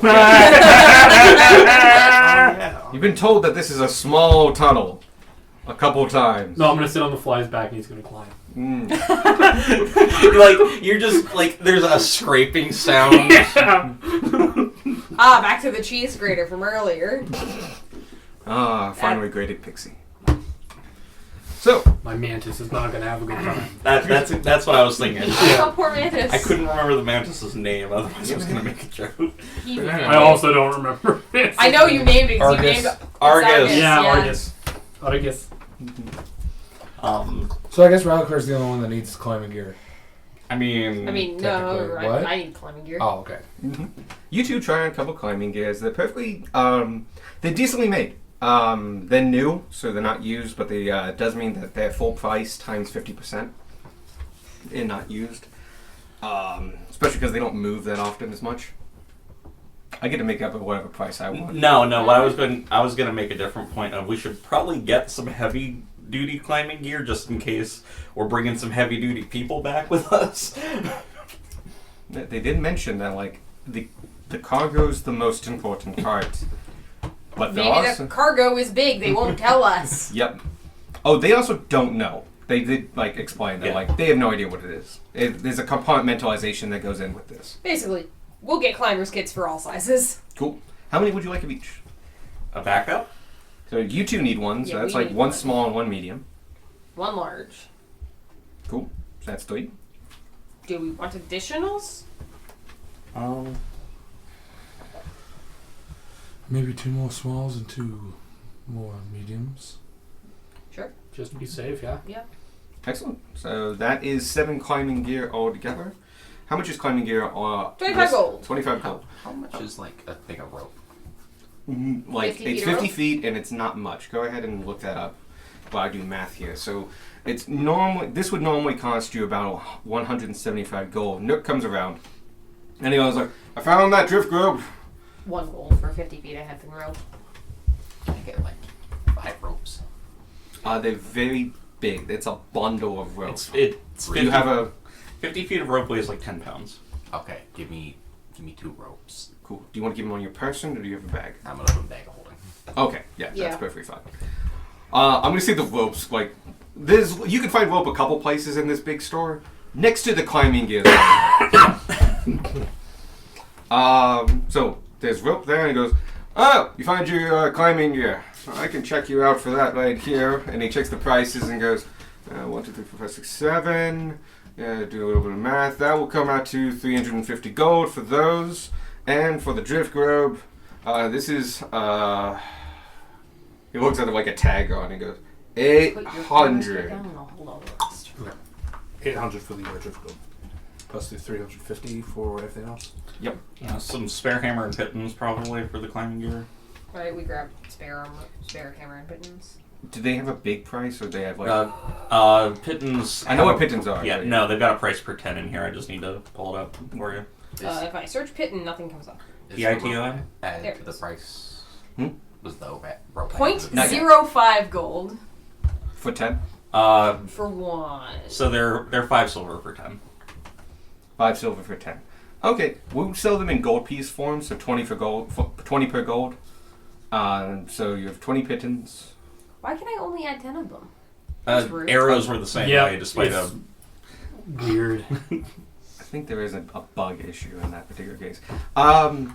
Call it 10 golds worth of general supplies, and you can pull anything from hammers to pittons. Okay. climbing gear. Yeah, not climbing gear. Climbing gear is too expensive. Yeah. But like, you have 10 gold worth of climbing supplies. Yeah, that Okay. I just use Does not gear. include rope. You have to bring your own rope. Yeah. So just list that down. So it comes together for 1152 for your 2 things of rope. How much? 1152.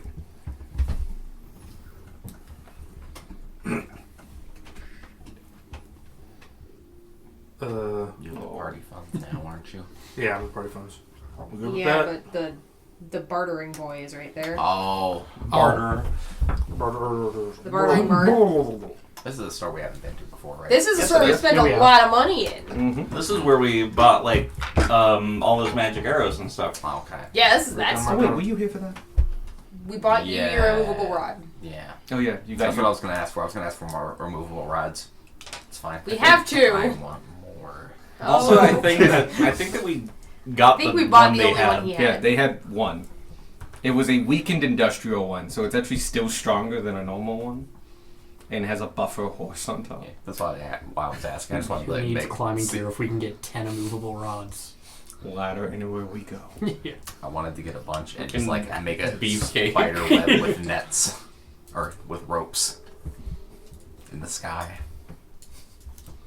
Need a rookie cat. So, So 1152. You know, we'll round it and make it nice 1150. I'll throw in the ropes. You guys are good customers after all. Well, you know what? Why don't we just round it a little further while we're at it and make it an even 1,000? Can I give me a persuasion roll? 10 gold of basic climbing supplies. Yep. Fuck me. Sans rope does not You include rope. have inspiration. Yeah. No, it's still 17. If I do the passive, he will win, so I'll roll for it. That is exactly passive. Ah, it happens. Yep. You see, the climbing ropes are actually quite, for reasons unknown to myself, they go quite often, and I need to keep those at a steady price. Otherwise, if I be cutting the deal on those, other people would be asking for the same deal, and I have to import them in from the capital, and you have to understand the overhead on that. Very well, I understand. The drift rope, you know, I could take 50 off the drift rope, and make it an easy 1100. That sounds like a perfectly good deal. Welcome. I don't think that was going to go anywhere too much, and I invested a little bit too much into it. I'll let it go for cost. Alright. Sounds good. I've got more hands in the gold. Excellent. I'll So you give have me a drift minute wood? to update the party funds. I will put a driftwood in my thingy. I'm once kind I- of tempted just to make a different character titled Party Funds. You could definitely do that. You could. I have a fake Blaze. That's just because things have gone off the rails in the two Things cities. were never on the rails.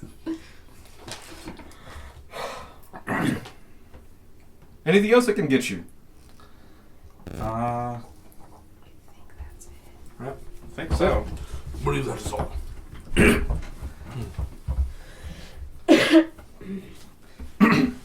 Well, if that's the case, I hope to see you back soon. You've been very well. Have a great day now. And you as well. he walks away. Right. And we leave. Head for the King's Hall. I started looking through the equipment and I was chuckling to Yeah. myself because the first page has antimatter rifle on it. Not here. It's an artifact of Cambria. I know that it's not here. It's just it being in base D&D stuff was hilarious to me. I know, it's fucking great. It's all fully automatic pistol on there. Anyway. Shit. All of that is in one single drop table In on the like one page. DMG. Yeah. Yeah. Anyway, you head out, and you're actually relatively close to the King's Hall because the quartermaster shop is on the main circle. The King's Hall is down like 400 feet of one of the eastern road, Down to the left. western road. Yep, it goes to the west. Yep. Alright. So you head down that way, and the middle of the city again is more bustling, more busy. I mean, it's not crowded by any means, but like definitely, this is like the most city-like portion of this actual city. You get to in front of the King's Hall. The King's Hall is also known as Fort Bandwidth. Fort Bandwidth, as you got in your history lesson from Darwin, I believe, was that Fort Bandwidth was the first fort on this land. Fort Bandwidth is old, or should I say the original Fort Bandwidth is very, very old. Fort Bandwidth was a practical fort for 1,200 years. And so it was updated and rebuilt and renovated, and you would need a historian to tell you which part of this building was part of the original Fort Bandwidth, because it was a building in use. Now, from what Darwin remembers of the wooden structure, is long gone. Now heavily bricked sided walls tower over you, few windows, and the windows that you do see have ornate bars and grills. There are several parapets, and one particular spirals quite high into the ground, and you feel from the top of it you could see at least all the way around to the second wall. The building itself is nondescript in a way. It's very boxy, it's very rectangular, it's very utilitarian. There's no big glass windows or anything like that. As you walk up the steps, just a few steps to the door itself, it is a single door, but it is an extra wide double door. So each door itself is like 8 feet wide, and they are banded iron with oak wood. These are like really tough doors. Not the strongest doors you've seen, but really tough doors. And big. You also have to go into a small alcove, and you immediately recognize something you see on many gatehouses. There are 2 motor holes to the right and left of you. So if you would try to knock down this door, you would have to contend with archers being on your level that have a great shot at you, and you cannot see them. So you go up to the door, and you open it, and you realize, like, A, it's unlocked. B, it's heavy as fuck. And it's not as well balanced as the tower door. And so it takes, like, it's one of you is, like, needs to, like, yeah. It's a mass thing at that point, and it's just, like, it's like, you're bringing it towards you, but it's like, okay, here, let's do this, buddy. And it just takes, like, it's a weird momentum build. It's like a train. But by the time you get it to, like, it starts swinging on its own. You could tell it's off balance. But the good news is it's off balance to swing open. You can see some scrape marks on the floor. You get inside, and I'm not sure what you're expecting, but it is utilitarian. You are met with a long hallway that's like 10 feet high, 10 feet wide, with several branching off hallways. There's a counter behind, to the left of you, built into the wall, that has a door behind it. That you see two individuals standing behind. Other than that, though, there are people going, sometimes crossing the hall and stuff like that, but like there's no big vista to see the movement of people here and stuff like that. It is a building of hallways and like internal offices that have no windows and shit like that. Like it doesn't feel like the greatest place to work. It feels defended as fuck, though. Like you notice the walls are huge. They're like 10 feet thick. Like you would be safe in a siege. But, like, if you're just here to do, like, clerical work, it's kind of a depressing place to work. Yeah. The air is also kind of smoky and smudgy as they burn candles all day and other forms of firelight to light this area. Unlike places in Basin Town and other things that would have magical light, especially for indoor spots. Even places like Richmond, which aren't nearly as big, though quite wealthy. In other spots like that. Welcome to Fort Bearwith. Alright. Get to check our mail. Yeah. Gunmar will walk up to the counter. Human woman, looks to be late 30s, dressed pretty modestly, greets you. Evening, dear. How may I help you? Yes, we have some packages to pick up for Pack Magica. Oh, let's see what we have. Okay, and she looks like a couple notes in here and then goes like, I'm not seeing anything. Were you expecting them today? I believe so, yes. Might have also gone to the Artificers Guild if there's one in town. Oh, you're looking for Artificers Guild packages. Yes. Oh, those get magically teleported. They are not picked up here. I can escort you down to that office, though. If you That'd be much obliged. That's Mickey. That's Reggie. He's trying to get outside again. I was expecting an office worker. Get back here! He is an office worker. He's also now literally a zombie. He's just lost his mind. You could put him to rest, but Get nobody back to stamps work. like Reggie. With a single-minded focus. She takes you down a series of hallways that are actually weirdly hard to navigate as you like turn a hallway and like this looks like the last hallway I went down. And you turn another hallway and like this is the same hallway. We're just in the back rooms now. Yep. The back rooms has more detail than this. Oh no. But yeah, No poly back rooms. this is just a really big government building that's just like most of these offices don't have windows. That's the kind of environment you're in right now. So you go ahead and she does take you through a number of hallways. You feel like you would have difficulty finding your way back. You could do it, but like you don't think you go the same way.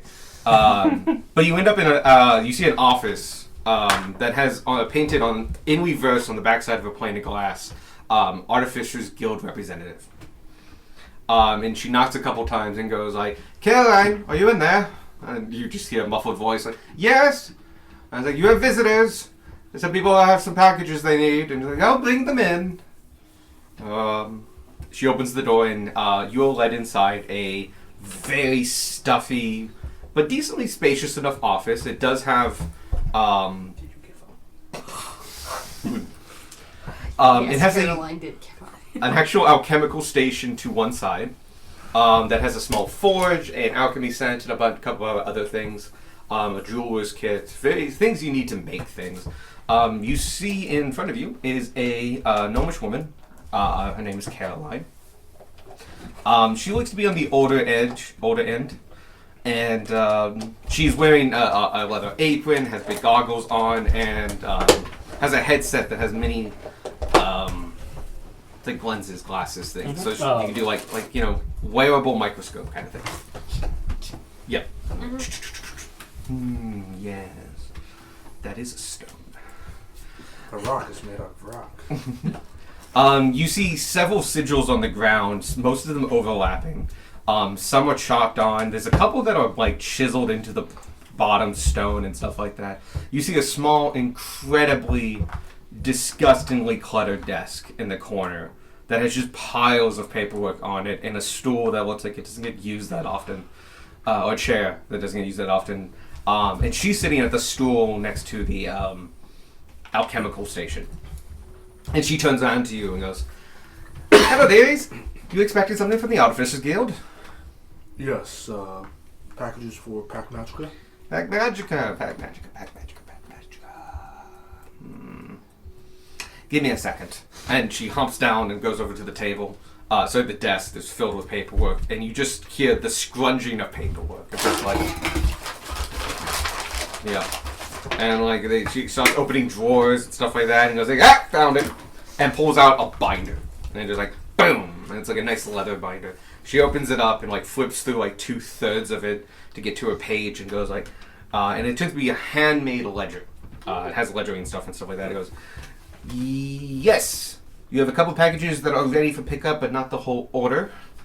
Okay, so would you like to pick those up?" Yes, please. Okay. Let's see. 1, 2. There's 1, 2. That's not ready yet. Huh? Not Sparks. Mine shouldn't be ready yet. Oh, really? Okay. Whose is should be ready? I think it's everything except Squarks. Well, you have a bread thing that's not ready. Is your Yeah. belt not ready either? I don't think so. Were the bracers supposed to be ready now? I'll check real quick. I think his were, I know both amulets but and the they were circlet. not attunement, so they probably need. Or they were attunement? The looks like we had some bog standard bracers of defense as well. I Yeah, think. someone ordered boxing. Okay, never mind. So I thought that was you. I got the non-attunement ones, Oh. which I had to change. Let's see. The only thing that's not here. We know the bread box is isn't going to be ready. The bread box. Everything else is here. Okay, cool. We're past 927. Oh, we're not past 927. You're absolutely right. Yeah. Oh, yeah, that's your other thing. You're right. So, yeah, you're right. Your two things aren't here. We're on 9-5. Which means that what you are expecting here is a headband of intellect, an amulet of the devout, normal braces of defense. I think bag of cording you already got. Yeah. Yeah, we And picked the that up a six-way while sinister, ago. and Darwin's amulet. So really, like 3 things. The amulet of the devout is getting turned into a sunblade. Darwin's amulet, the headband of intellect, and the braces of defense we all need to change out. The braces of defense, because they're attunement, right? Yeah, they're regular bracers Is of it defense. They're But just a regular item. I think we could probably keep those. Alright. Those don't have necessarily an issue per se. Can you wear those with a shield? You can wear those with a shield. right? Cannot. You cannot. Oh. No. That was a mistake Gort made. Mm. Okay, those we can probably keep as is. So just the amulet of the devout. Oh, sorry, Darwin's amulet Darwin's amulet and the circlet headband need to be adjusted. circuit. Yeah, need to be adjusted. And yours we may not adjust too much, just because it's a practical thing for the. Yeah. Yeah, it's a practical thing for the narrative. So, you see her go to the center of the room and begin taking out various potions and colored liquids out of her apron and begin filling one of the many circles that are around the area with different pigments and liquids and other things. It's not the one in the center of the room. It's like one of the off ones.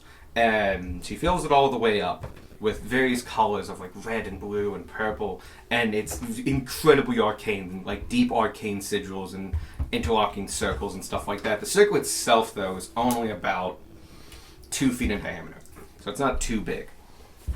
And after she's done, you see her take a little bag out and pour this line of black powder, leading from it to like a good 10 feet away. No. What? Snorting the powder. Black powder? Yes. She looks up at all of you and goes like, "Alright, this is going to cause a big puff of smoke. Are you all ready?" Yep. Excellent. And she like strikes a match out of like off her apron and holds it down and goes, "And go." And he goes, "Whoosh, boom." And the room is filled with just a acrid smoke. Just deep, thick, black to gray, and somehow slightly colorful smoke. And it just fills the whole room. And on top of that was this, like, very quick, very loud bang. And you immediately hear the opening of doors down the hallway of people just shouting. Mostly like, Kai, goddammit, keep it down! You're supposed to warn us! We had talks about this. Grab the smoke. Brilliant. Smoke of some practice. You may write that down as alchemical smoke. Yeah, that's neat. Me coughing was also Gunmar coughing from the smoke. Yeah. Oh, yeah, true, yeah. This was And like afterlife. way bigger and way more smoke than you thought. Like, it's just like, it's a small little thing. And it filled this room fucking instantly. And just billows out of the door. It takes like a good minute or two as you see her like taking a fan out and like going like this. Again, no windows. So she's just kind of like directed into the hallway. Probably with some of your guys' help. But at the space where that went, you see several packages wrapped in brown paper and white. And he goes, alright, looks like we have 3. This is for Gunmar. There you go. This is Darwin. Right, that's me. There you go. Thank you very much. You had an amulet. It's about the size you were expecting, actually. Okay. And there's a reason for that because of specialty of Met's Blade. That we'll decide later, but it's about the size you were looking for. And Tanner. There Yep. we go. Thank you. Were you expecting anything else? Not at this time. Okay. It does look like your next items will be ready. One is scheduled for the 27th. The bracers? Yep.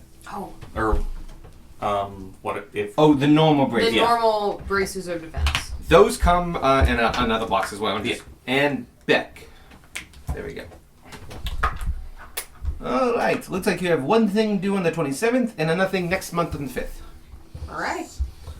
Excellent. We do have many more representatives in the capital if you're heading that particular direction. Otherwise, your next best stop is Basin Town, where you got these.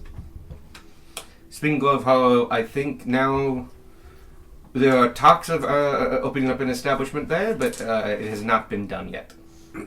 Though since the clearing of the curse, many government offices shall be moving in very soon. That's good.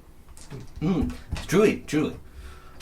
Though, I shall never leave my hometown. Excellent. Now, is there anything else the Artificers Guild can do for you? I think we're good at the moment. Excellent. Leave. Right. We go. Well, we followed the lady back out. She's gone. You have to navigate your way out. Excellent. We navigate. Survival. You may do survival, or you can guess your way. I'm gonna Does survival. I don't know how his keen mind works. He technically Does that would- help? He would help from it, but he also has not been relying on the key mind for that aspect. Okay, I wasn't sure. Yeah. To him, it's like he uses visual cues, and unfortunately, all the visual cues Got it. are the same. Are all the same. That makes sense. No. How many people have rolled? Me. Back. Okay. Do you want to roll? You want me to roll? Okay.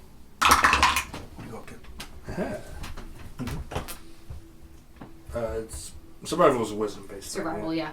Is it? I have no idea. Yes, Yes, it's it wisdom. is. That's why Squark's really And good. so it's similar to the care sheet.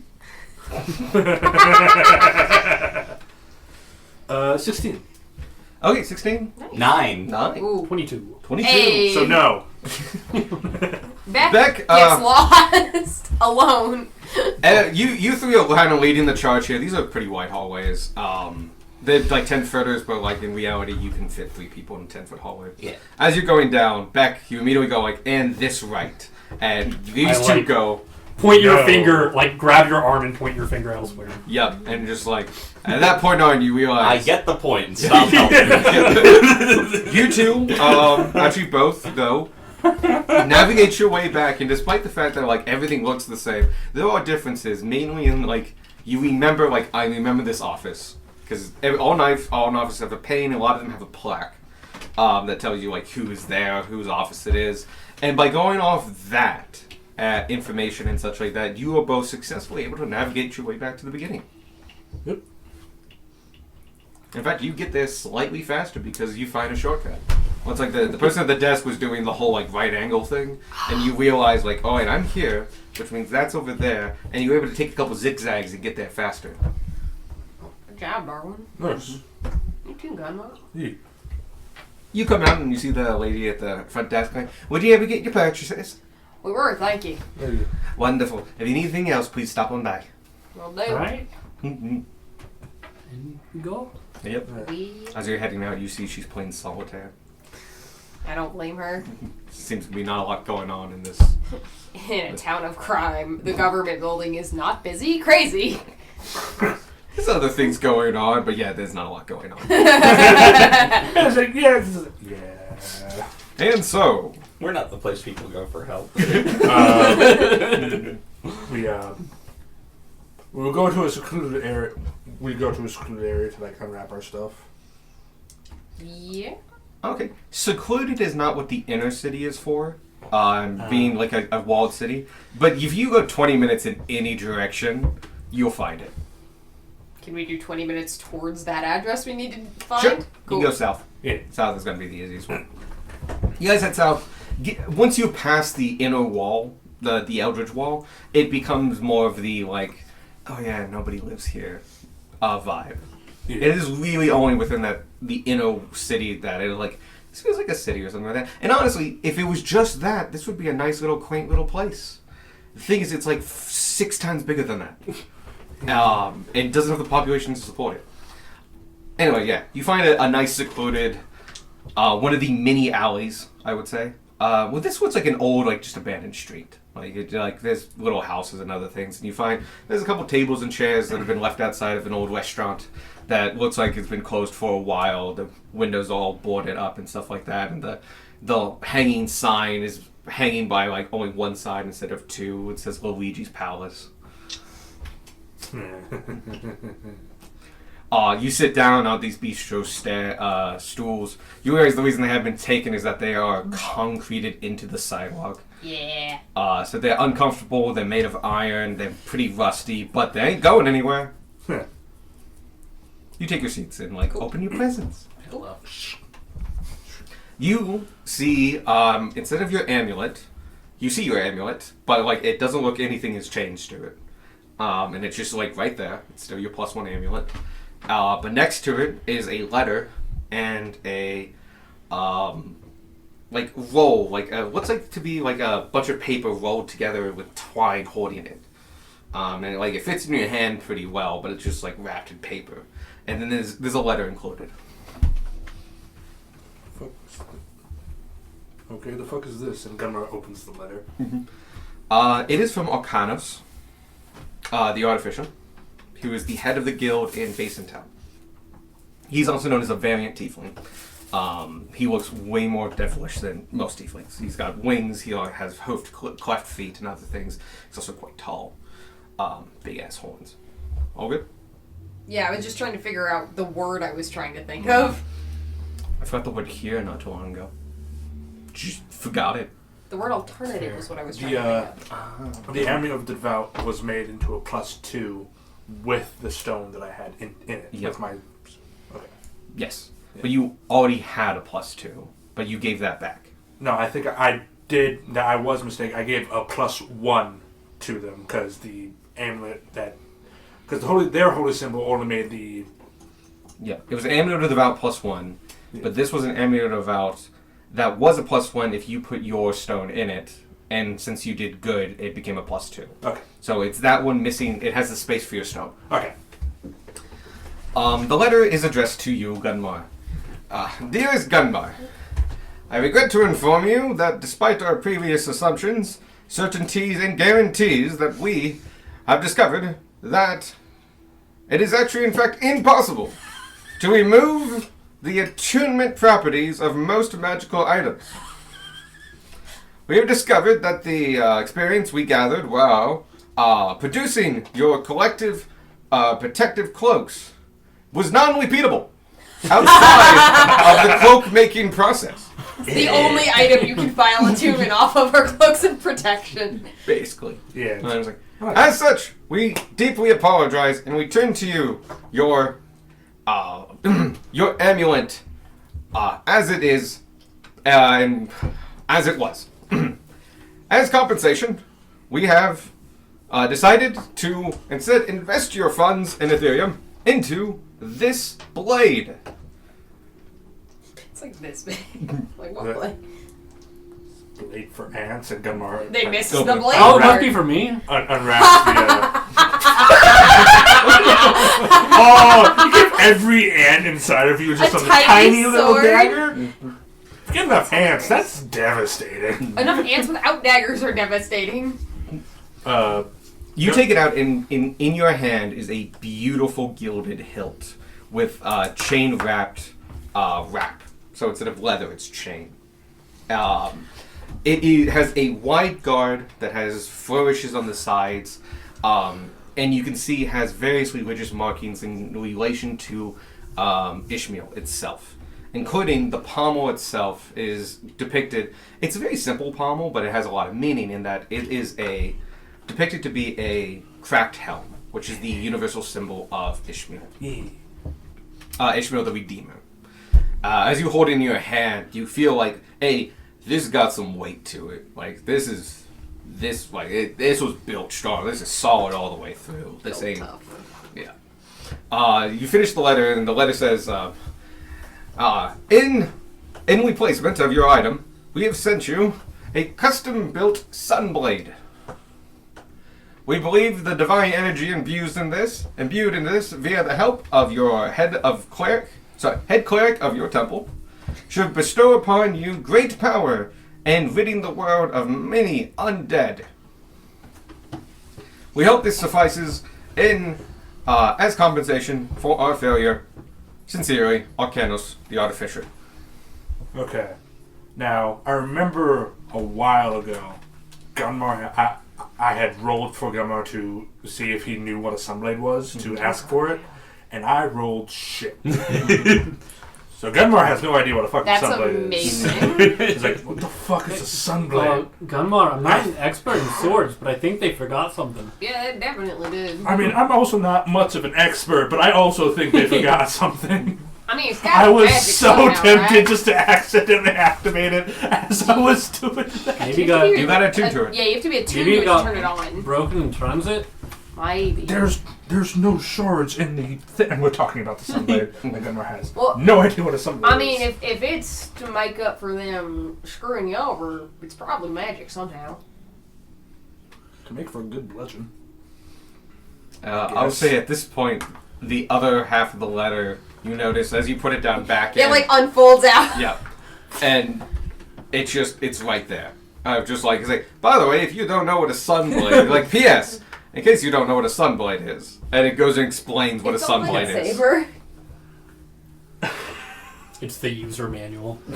No, it's more like a really hastily written note by Arcanus. It's just basically saying, It's like, like, oh yeah, some people don't know what Yeah. this is. Oh yeah, Yeah. you didn't ask for this. You might not know what we're doing. Okay. I kind of like it. it's simplistic. It's not the whole thing, but it's like, A, you got to attune to it, and 2, you will it into creation, and it shall produce a blade.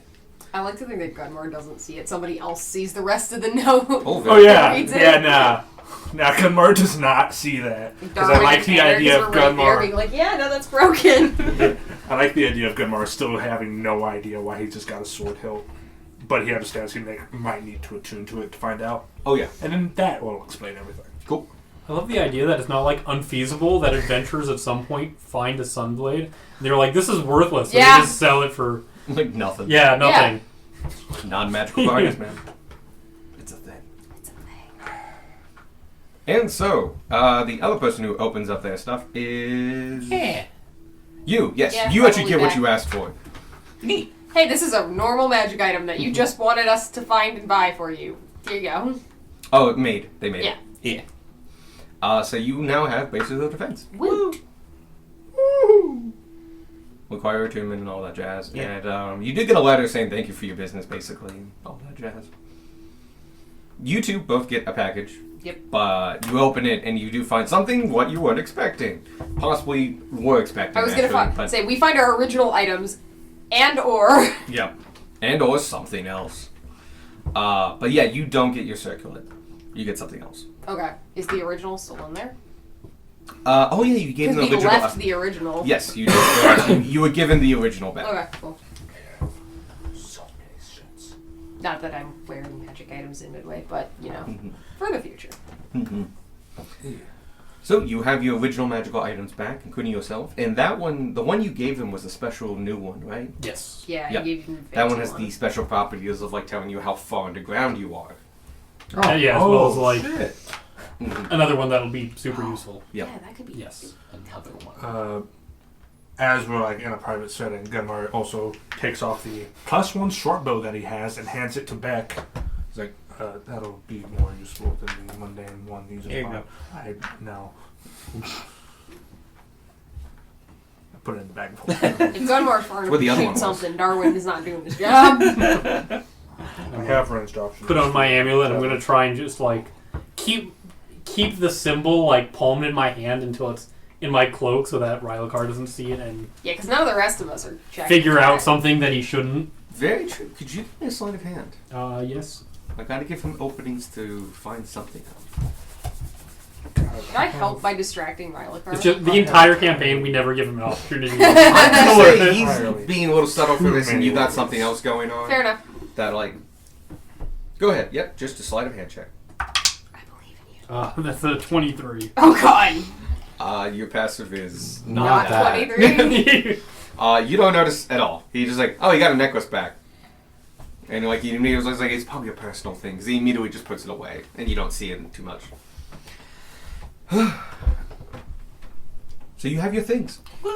Alright, I think there's nothing else for us to do except go meet up with Arthur. Alright. Yeah. Should we attune to our stuff real fast? We could, yeah. We've got at we least can't one really more do it hour. fast. You have actually more than 1 more hour. Yeah. We got the You time. knew what I meant, you pedantic bastard. We got the time if we I wanted. like you. Yeah, let's go ahead. 'Cause I do want to know what this does. Alright. Do you want to do it like here on this street, or do you want to go somewhere? We can just do We it should where we're supposed to find- meet up with him. We could just do it after he Arthur might, dips. yeah. Well, he might be taking us. He Yeah. might be our guide. Yeah, but he's going to be turning back at some point. He's only taking us so We far. have enough time. I say we go ahead and tune here. We should probably not do it in an alley. Yeah, well, abandoned street. Yeah, let's do it. We did too many alleys. I made this abandoned street. Okay, well, we won't get stabbed here if it's a street. Yeah. If you want a lot of like, want to be very private, there's a lot of abandoned buildings. You can break into one and just hang out for an hour. We can do that. Sure. Hide in the back of a cobbler shop. Find a bar. I opened the Hey, door to Artemis. the nearest abandoned building. It is the locked. restaurant you're in front of, Luigi's Palace, and you go and like it's locked, but like you feel that give in that like this was a cheap lock to begin with. It's been abandoned for a while. Like you feel you could pick this lock. You want to give it a shot? I can- Yes, I'll try. I hand over a set of thieves to I him. feel the devil's luck in me. I believe in you. Give me just a plain dexterity check. I'll give him a very quick rundown of which tool is which. And I don't even get to add my jack of all trades. You do get jack of yeah, all you trades. get- Yeah, that. it's a skill check, so you just... Yeah. So dexterity. No, that's not bad. No. We're not using that. I forgot how I rolled dice for a second. So it's +5 to this. Oh wow, God, really glad I didn't use that. Oh, there we go. nice. 21. Actually, for somebody who's never touched them before, you depthly handle these thieves' tools, like holding like 4 tools at once that are like, you don't need this many tools for this shitty of a lock, but you do if you want to do it perfectly. And you just like ding, ding, ding, and then just take them all out, put them all away, like in one fluid motion, and hand them back. And the door opens. All right And then. I gesture in Luigi's Palace. Or whatever you call It was it. Luigi's Palace. Oh shit, Yeah, okay. yeah. Well, shit, Rylakar. Oh, here's these back. Oh, thanks. Yeah. I was just expecting him to accidentally break the lock and call it a day. Gunmar's form of No, that- break, not break. Break, yeah. You guys enter into Luigi's Palace. You can see this was an old restaurant. It looks like they specialized in some kind of heated dough-like dish that had pizza sauce on it, and it was a pizza shop. Yeah. Yeah. You can see there's still like the big built-in pizza oven, now very cold, still in the back. There's a few tables that have been stacked up and chairs as well. But for the most part, this place looks like it's been abandoned for a couple years. All the windows are boarded up. There's not a lot of light coming in. You can close the door and it looks like you would be like, you can hardly see out. Nobody can see in. You can guarantee that. You want a quiet hour? You got it here. Oh, and Yeah. we attuned to shit. We attuned the thing. I am also going to unattune from my Ring of X-Ray Vision and attune instead to the Necklace of Adaptation. Oh, I unattuned from the Cloak of Protection. okay. Yeah. I still get the +1. But I You don't still get the regular, yeah. I don't get the. I've been that. I don't know why I'm saying anything. I'm gonna unattune from the worst amulet and reattune to the better amulet. So, I'll attune to the headband. We're going to a dangerous place and I need it. And then I've attuned to the bracers now. But while we're here, I'm going to let the party know about the soul pot that happens. Please. Tell us. So, what was his name? It started with a K. Arthur. Oh, Kazuma? Kazuma. Kazuma. So, Kamuza. Kamuzu. Kamuzu. Kamuzu. I can't read my own handwriting. Welcome to the club. Yeah, I've seen your handwriting. Mine's better. True. So, that container that Kamuzu had half of Sparky's soul in, Mm-hmm. that was a goblin soul pot. You sure? Certain. I mean, I guess it makes sense why it could hold a soul. Oh, that's bad, right? It's worrisome at the very least. That he's not a goblin. Yeah, where did he get it? Which means he had somebody make it for him. Does he have goblins? I don't Like on payroll or otherwise? Chances are non-zero. Technically. You know some Yeah. information about this. Yeah. To start with, one, the only people who make soul pots Yellow are ones. yellow Yellow. goblins. Two, the soul pot, the making of a soul pot, is usually a once-in-a-lifetime event. You make your soul pot. And three, people have raided goblin nooks for their pots before. They're very valuable. Mm-hmm. The soul pots being the most valuable. And so their populations of, you've heard of tribes getting raided for soul pots before. They will go in, kill everybody, take all the pots, and leave. And that was a known thing. Mm-hmm. And it's actually one of the main reasons you worked with the local populations and stuff like that. Because they liked the fact that you were there, and if you were getting attacked by bandits, they didn't like that. So that's why they reached out to you to protect you guys as well. As best they could. So there's no way he has a goblin on his payroll that is making him these pots. Yeah. You just know that's not happening. That's not a thing that happens. Mhm. The only reason I am making multiple soul pots is extenuating circumstance. Chances are he stole or murdered for that pot or had someone do it. I don't think it's out of the question for us to get that pot too as part of the whole deal. And then you can figure out what to do with it once we have it. I certainly hope so. There's also the elephant in the room that we don't know much about what we're about to do. Mm-hmm. There's a very good possibility we decide, no, we're not doing that. And then we have to Well, deal do we with... have much of a choice? Considering what the... Well, Our other What happens option is if- try to take Sparky from stupid Catman. right, what I'm saying is, it's possible that what we're doing is too heinous for us to actually consider doing. Right. In which case, we will likely need to consider a scenario where we then are making direct enemies with a cartel. Just putting that out there. I'm not gonna lose any sleep over that. Neither am I. Not knowing they have that pot, no. All right. Ideally, though, we don't want to do that because that's going to make our lives a hell of a lot more miserable. Yes, hopefully it's something at least morally questionable. Like, honestly, I'm more Gunnar! worried about having the cartel against us in Thai. That's Like, at fair. the current moment. Gumar made a good assertion earlier that the cargo they're talking about sounds like refugees They are probably refugees. of one sort or another. And if... Never mind.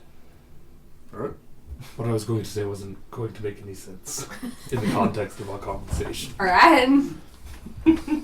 So Michael, the man controlling me, made it to where I won't say. I like it when our characters break character. What else? There's something else.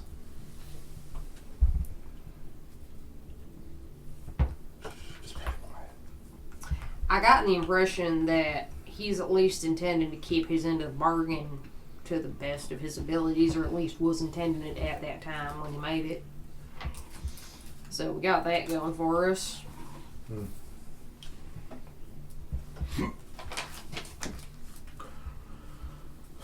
Alright. And it sounds like the people who paid to get smuggled into the country are at least well off enough or well connected enough that if they're in our debt for saving their lives, they might pull weight. Push comes to shove. And also, just a thought. Mm-hmm. If he has one soul pot, it may not be all that he has. That's true too. Yeah. So even if we can get that one, he may have Who knows 20 how others in the back. Yeah. Definitely something to play by ear. Oh, okay.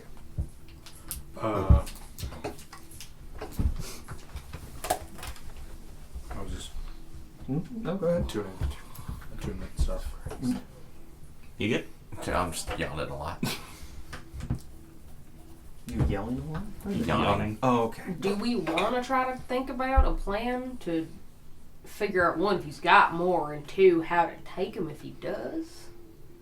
I'd say play it by ear. Alright. We know very little at the moment. We'll have time on the road to think of that. At the very least, we don't have much we can do while they hold the other half of Sparky's. Right. Our hands are literally tied. We're involved. We might be able to swing genuine curiosity. You're good at that. Yes. Hey, that's a neat pot you got there holding a soul ghost thing. I could try something, but Yeah. he seems... He's good. All I want to do is punch him in his smug little face, so I shouldn't be the one to talk. I feel like I'm not the only one that wants to dump water on him. 'Cause- He was very nice. He was slimy. French. He was... That's why we don't like him! This If you make a guy French, we automatically are not going automatic dislike. Very true. I will throw out one last thing. Not probably not one last thing, but just so you know. Yeah. And you probably knew this, but it should be brought to the table. Soul pods can hold one soul. Mm-hmm. If that was an active soul pod, he got rid of the soul that was in it. Yeah. Oh. Yeah. Best case Fine. scenario, it was inactive and he had it stolen. Had like an emotion. Do we know what happens in that case? Is that soul gone into the void? Is it a ghost Because somewhere? there's not so much an afterlife for yellow goblins, right? As we There understand is it. not a lot of understanding about what happens if the soul gets taken out of the pot. There is, like, that pot Yeah. is the afterlife. We don't know where we go if we don't wind up in a pot. Well, let's not find out.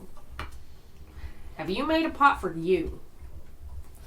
Usually the warriors of our tribes wouldn't, because we would follow on the future warriors as guides. Yeah, but if you die and your soul's in a pot, we don't have to traipse all of God's green earth to find you. He makes a good point. I shall consider that. That's all we ask. We'll get you some fancy shit to make it with. You're What the kind of only. material would you want your pot to be? Dragon scales. Bits I think of all that's of your us. part. Probably.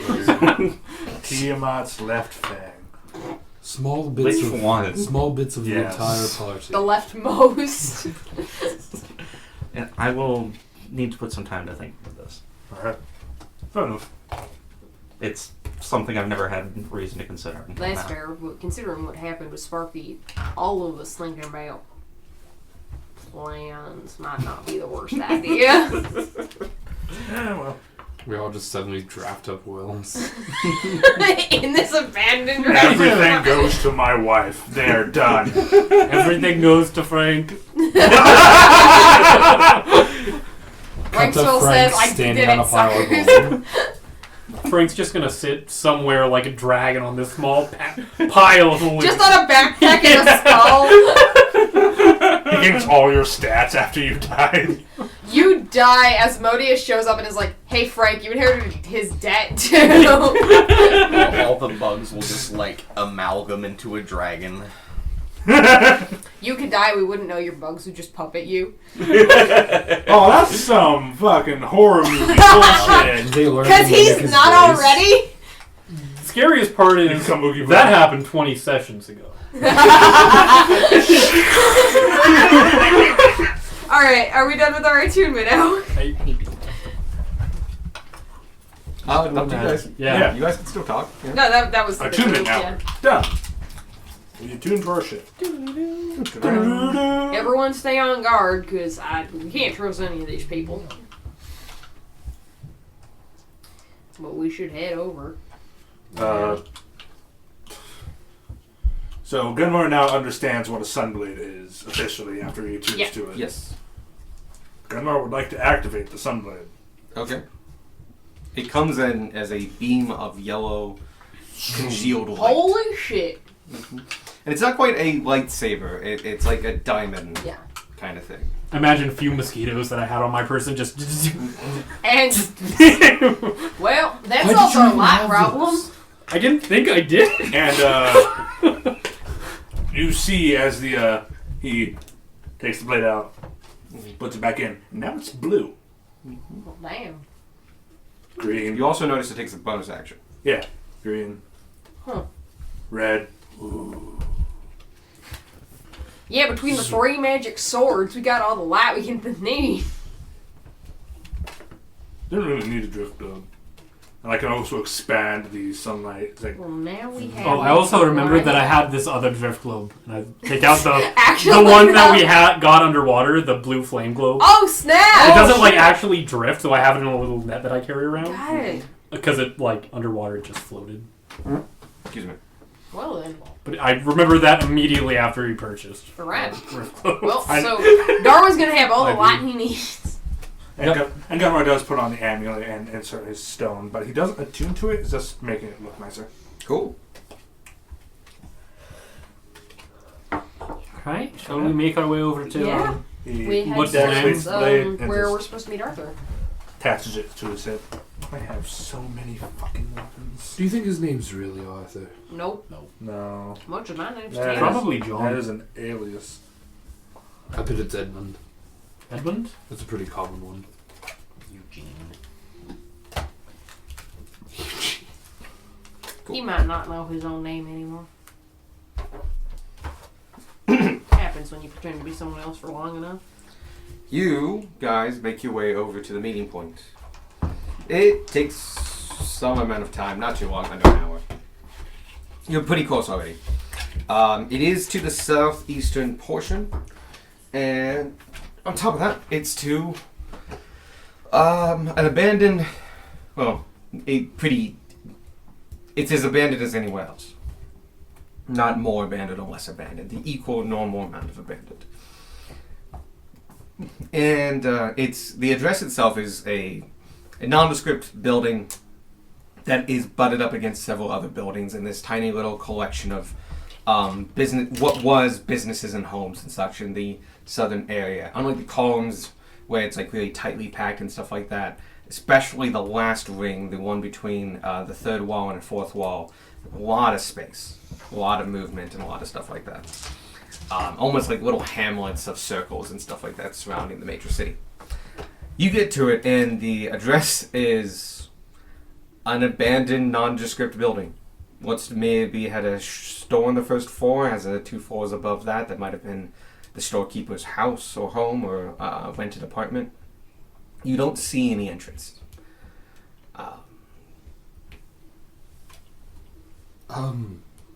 Knock knock.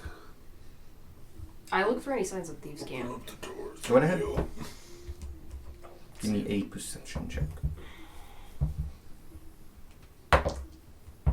No, like chimney on the roof we could Santa down. There's probably a chimney up there. It's not too big. What? 19. 19. You do not see any thieves' cant in this area. But we're sure this is the right place, right? I'm pretty sure, yeah. You're Let's in just- the right place. Oh, Hey, oh my there God. he is. How do you do that? Gunmar does like whip around, ready to sock somebody. Yeah. Out, down. No, that. Before you was Arthur. He's in the middle of your group. You had never knew he was there. I need to figure out how you do that. Practice. Follow me. And he takes you around to the back of the building. Okay. Behind the back of the building, this set of buildings actually bowed up against the fourth wall. The fourth wall is the nice, big, fully complete one. So it really butts up close to it, but there is a small alleyway about 8 feet in 8 feet wide and a good 30 feet deep. There's a door to the building you were just looking at that also exits out into this alleyway. But at the end of the alleyway, where it dead ends, you see a grate. A pretty big one, about 4 feet by 4 feet. Heavy cast iron. We're going to go down to the sewers via this entrance. After that, I shall navigate you to the tunnel itself, and then we'll go from there. Alright. Do you have all the preparations you need? Thank you for being a little bit early. Did we ever buy food? We have food. We have You have actually quite a bit of food. I have grubs. Worst case scenario, we have grubs. Yeah. When you're starving, grubs are better than starving. Mm-hmm. Oh yeah, I have Goodberry. At least a little bit. I rolled and I got Goodberry from the helm. Oh. Oh, They, Yeah. they only last 24 hours, so if you make them now, just let me know. that's true. Because we don't know where these people are. Yeah, I'll wait to use it until we see him. If you see them. Yeah. That's ominous. We have 10 minutes. Well, you did come pretty early. If you need 10 more minutes, you may have 10 more minutes. Very well. And then he sits down on the ground and starts performing. It is a disgusting ground, but go ahead.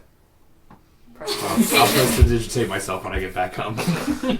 But yeah, comprehend languages. Okay, you go do that as you sit on the softest cobblestones you've ever felt. Good. 10 minutes go by as you chit-chat. Arthur, during this time, kind of leans up against the wooden wall that marks the dead end of this and pulls out a packet of cigarettes and goes and pulls one out and lights it. And just having a smoke break. Gunmar will be doing the same with the pipe. Sure.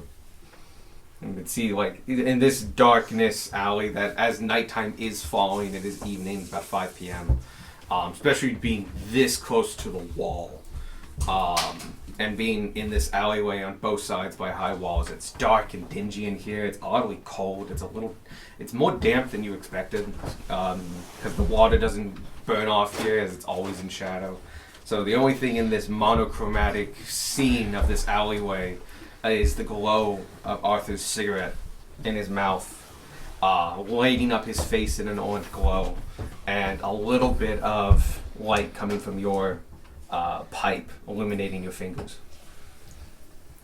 So you got any tips or tricks for being that sneaky? Considering the danger we're about to go in, it might Just help. like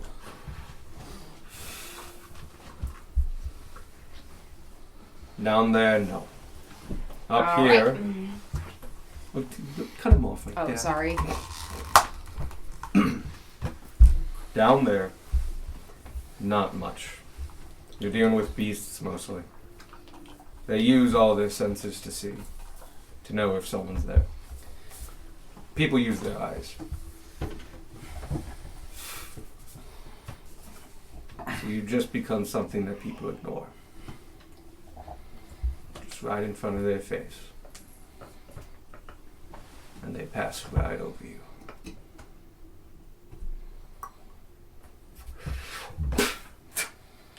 You done? Yep. Big fella. Take this grate out. Okay. It was kind of stuck in It's there, but hefty. it's not. I'm not gonna make you roll for it, but it's very much of like you kind of need. It was you and Beck who was gonna need to do this, Arthur would have struggled. and it's just like clunk, and like it's heavy, so you just move it to the side, and you can see that there's about a 7-foot drop. 1 foot of it is just ground, and you can see it slanting downward. All right, I'm gonna go in first. Rest of you follow however you would like. Alright. For this first part, no open flames. The methane from the sewers and stuff can gather near the top. That can be dangerous. After you get low enough, it's not a big deal. He jumps down. Oh, he doesn't jump. He's not jump down. He climbs down and gets down there, and you can hear 2 splashed footprints as he hits the water of this sewer/rain system, and you can hear it splashing as it goes away. I'll take after him. Mm-hmm. I go. Go down. Well, I hate this already. And then I go afterwards. I bring up the rear. No way. As you follow him, he walks in silence for a good 10 plus minutes. As you're just following him away in this pitch blackness of this sewer system. Now, many of you do have dark vision. You can kind of see and such like that. But 30 feet turns out to be not a long way. Most of us Yeah. have 60. Oh, 60. vision. Yeah. 60 feet does not feel like a long way in this sewer system. You pass by numerous other tunnels that you can't see the end of, and such. You follow, and you actually immediately, like, when you first got down there, you do smell, you can't smell methane. That's why no, you can smell natural gas, you can smell methane. I thought methane was natural gas. Methane is natural gas, isn't it? Yeah. Never mind. You don't smell anything. How How did I do that? Yeah, how What the fuck? I was listening. That was the cookie box. yeah. Yeah. I don't know how that noise happened. I don't think any of us have this.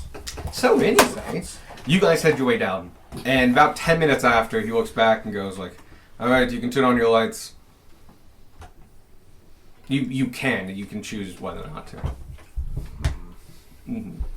I would recommend at least the drift globe, but if you don't want to give Yeah, away no, all I your secrets, was gonna pantomime clicking that, but I don't have it. You could just turn on a I'm lantern. gonna take out my float globe. Cool. Gives off.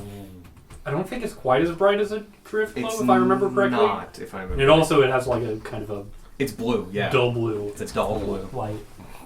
It's also like oddly. It's not oddly heavy. It's like as heavy as you would imagine, like this big of a glass sphere and a net would be. And you're just like, you realize that like if you had muscles, they'd be annoyed after like 15 minutes. Yeah. Does Gummer have a drift bow in the back of the hole? No. Okay, cool. You now have We one. bought one today. Okay. I'm gonna say Tanner probably turns that on Ah. Yeah. and just holds it. And so, now casting long shadows and such.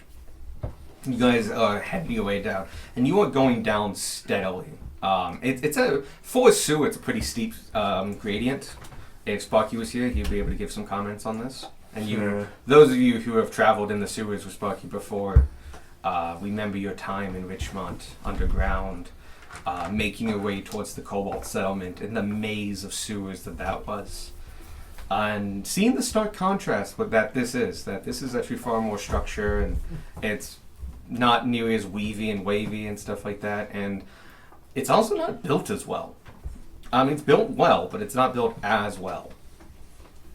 The underground Cobalt version had formulated and carved bricks on corners and stuff, and arched corner intersections and other things like that. It was strong, but also beautiful and well built. This is much more utilitarian, like it just built up and stuff like that, and like they answer weak spots with just bigger stones, which is a way of doing it. But like it's overbuilt to compensate for any weaknesses. You keep going down, and Arthur points out that at the end of this sewer, we'll come across some of our downward tunnels. At that point, I'll show you the secret and have you on your way. It'll be another 15 minutes or so. Welcome back. You follow him for another 15 minutes. You can ask any questions you like at this point, but fundamentally it's very quiet. You have to hunch a little bit because these are 6-foot ceilings, and they're not like squares, these are circles. So you're like bending quite a bit. I'd like to study how he moves. Okay. Give me a perception roll. Okie doke. Especially since he was walking in the dark for 20 minutes. Okay. 9. There's many lights on that cast various shadows, and as basically, because you use goggles, it's either on or off. And so it, like, you can see him clearly, and that almost makes it harder to see his technique. Like, because you're right behind him with the drift globe, illuminating him entirely, and it's just putting him in a weird contextual situation. And you're just not... Makes him look flat. Yeah. A little flat, yeah, not a lot of... like it just doesn't look like how he would be sneaking. Or how he's doing what he's doing. To which he doesn't seem to bother combined and walks down. You keep falling down. Unlike the Richmond sewers, these don't have as many offshoots and stuff like that. It's basically one big tube, and you see a lot of smaller tubes periodically and stuff. Every once in a while, you'll see a slightly bigger tube that looks like more of a service tunnel and stuff, and it has a gradient that goes up, saying that like that's probably another way to the surface and such.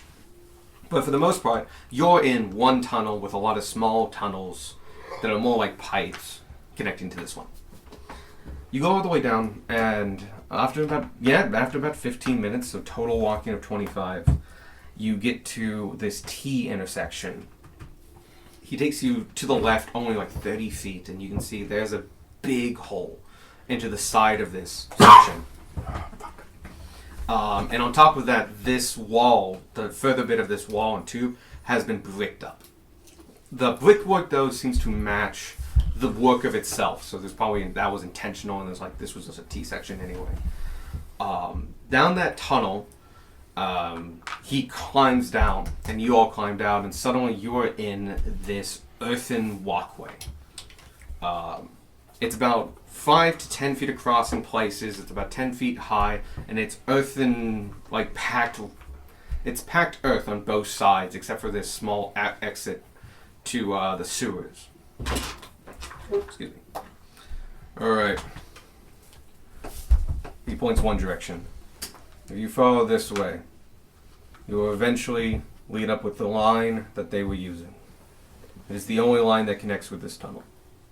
If you go this way, we'll eventually get to the middle of the city and can exit. That's it. Alright. Going this way, you will meet more tunnels. He pulls out a piece of paper and hands it to you. Okay. Those are 4 symbols. Follow the 3rd symbol. Alright. If you follow the other symbols, you will hit traps, dead ends, and other obstacles. Okay. Don't try to use that code for any of our other tunnels. It won't work. Noted.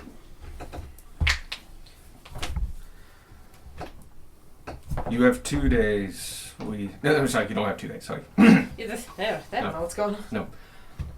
I will be here for 2 days. If you come after 2 days, that's fine. As long as you bring the cargo. But if you do not appear within a week, we will take action. we'll consider you either dead or abandon the job. So, feel free if you have the ability to reach out to us if you need more time. We're willing to work with you as long as the cargo is alive. Okay. I will be here for 2 days. If you can get it done with that amount of time, I can guide you all the way back. If you can't, there are other offshoots on this tunnel going back. They will all eventually bring you to the surface. Some just take longer routes. If any of your guys are still down there and alive, would they be able to help us get out? Yes. Okay. They know these tunnels. So, and it's to your interest as well to, if there are any alive, keep them alive as well. As well as to Kamuzu. Secondly, and you see him like, doing this whole talking speech, he was lighting up another cigarette.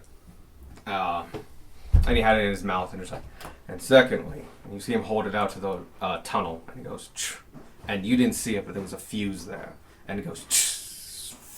It burns incredibly quickly, and off into the distance, maybe 20 feet away, you just hear this concussing blow.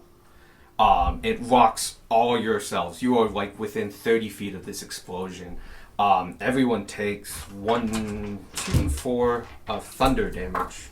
So everyone takes 4 thunder damage. No, my temporary hit points. Thank you.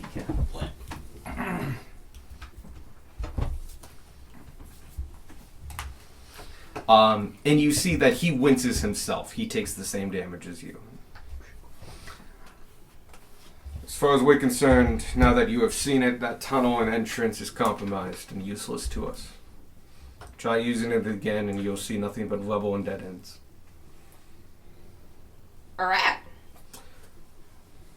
So, I leave you to your work. I'll be in a camp 100 feet up the way. And he turns around and just starts walking away. Understood. Right? We start heading. Seems it. But alright. They could have waited till we died before they blew up the tunnel, but okay. Nope. Fair They don't enough. know, They they don't don't have- know if you're going to Yeah. turn around and just leave. That's fair. And they won't have any proof that we died. True.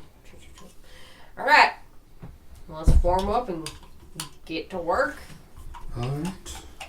I'll stay near the front because I've got the code. And plus you're short, so the person up behind you is Yeah. still going to be able to see just fine. He's a good kitty cat. Then I will. I was gonna say, do you want to take next. second or next? If you two? could get your minis out and give me a marching order, Okay. that'd be nice. Ooh, where are the minis? Don't do it. Where are the minis? Where are they? Michael is master of minis. I- Where are they? I don't have a. Did they go over there? Maybe, but I have a cat on my lap. Yeah, I don't Evan's see trapped. them though. Ray, are they behind you? They're supposed to be in that Rainbow like cup. squishy rainbow cup, yeah. Anyone see could this it be squishy in rainbow? the Oh, is it it might in be a cabinet? in the cabinet. Might be how long it's been. Yep. Oh, there we go. Is that a salt packet? Yes. Yes, it's also got pepper in it. That is me. That's my character. You're not My never God. salty enough.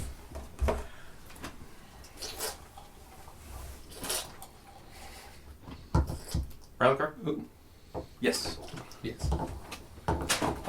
I love how evil your character looks from a distance. Your character's also covered in hair. He just Yeah, my character's got fluff on everywhere. Like, during So the, it's covered in the hair. fight where you teleported into that building, because we like ended a session with that and started the next session with the fight, and immediately looking at it, I was assuming that your character was a bad guy. Yep. And then you have yours. Yeah, It's right there. It's currently encapsulated by its Atlas cube. Oh no. Put me like next to Tara. Okay, yeah. So This is not accurate. I was just the order okay, thing for then we're grab. gonna move the snickerdoodles. Oh god, it did it again. That was a noise. What is wrong with your snickerdoodle? They're snickering at us. Clearly. This? Snickerdoodles. Is the tunnel only wide enough for one person, or could two go abreast? It's basically one person. Okay. It does widen periodically, but Just never curious. consistent enough. Is everyone okay with that order? Question. Yes. Tanner is front. Yeah.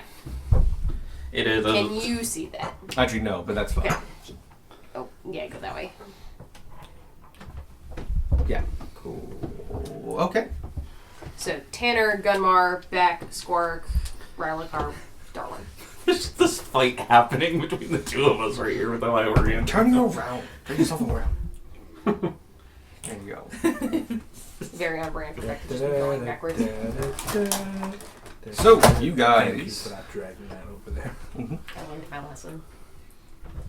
You guys start heading down the tunnel. Yeah. You have your lights on, right?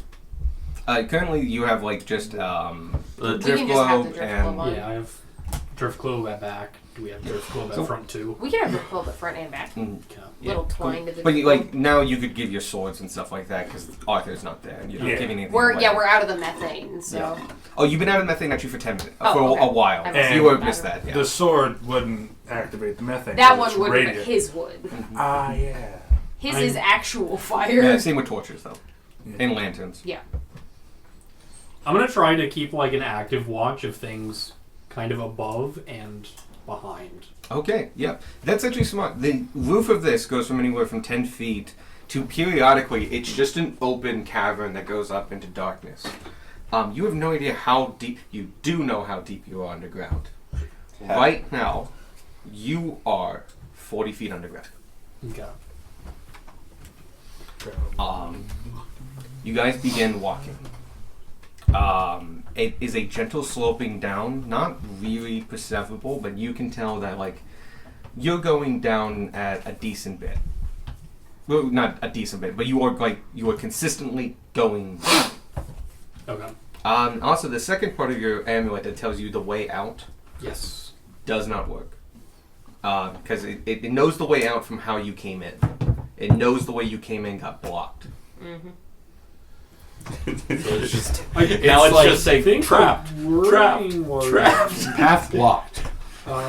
Oopsies. I need to find the item. I don't think I. Have I think that. technically it gives you more power than that. I'm kind of limiting it a bit. Okay. Like it's a Well- retrace your steps kind of thing. All right. Yeah. And even if the item doesn't know the way is blocked, you know the way is blocked. Hmm. But it could probably get you from wherever you're going back to like this point. Okay. Which is good because we know that other passage he says leads up. Yeah, and it does splinter off like other ones, but they all go up. Just some go up faster.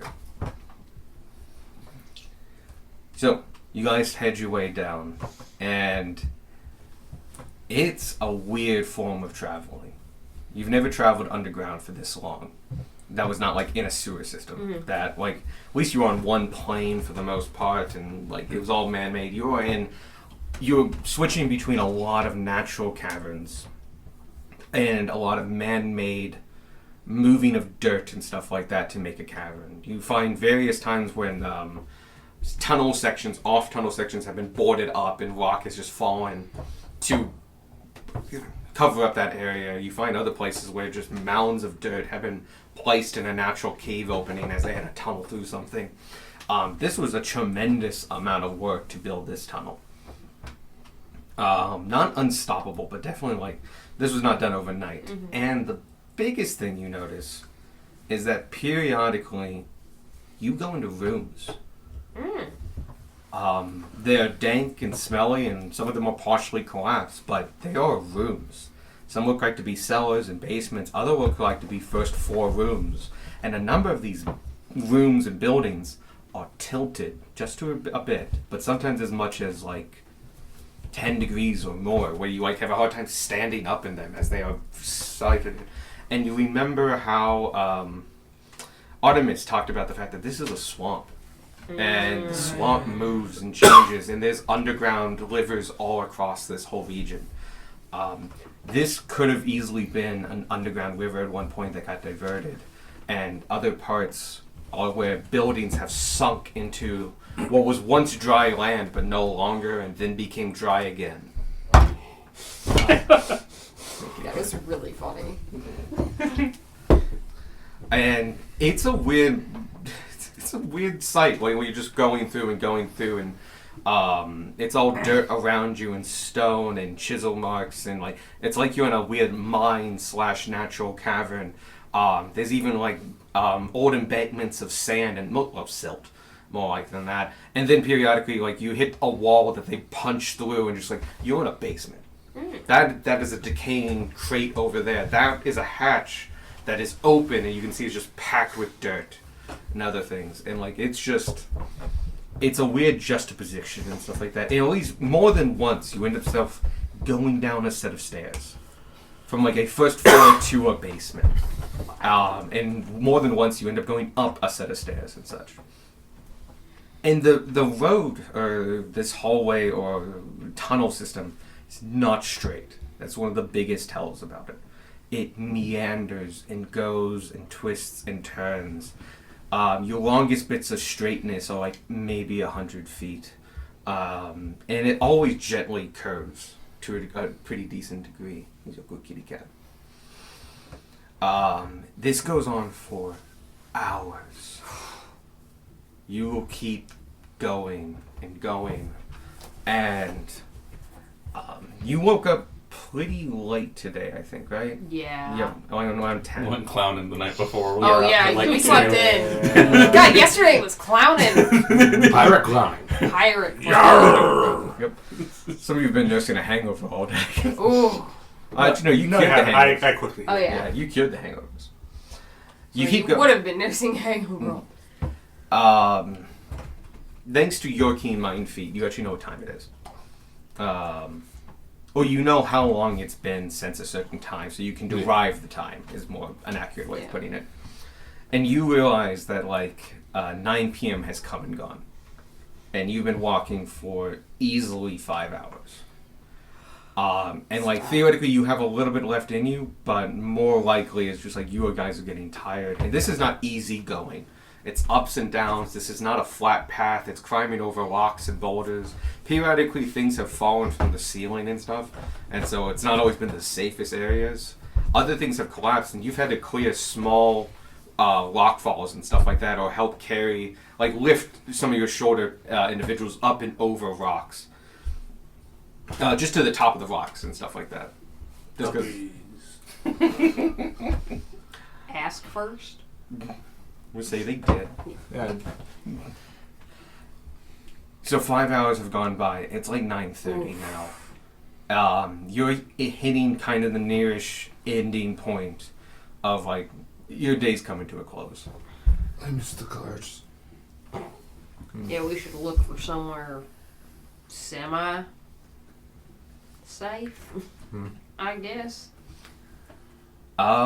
You cross a corner and you're once again in a sunken building.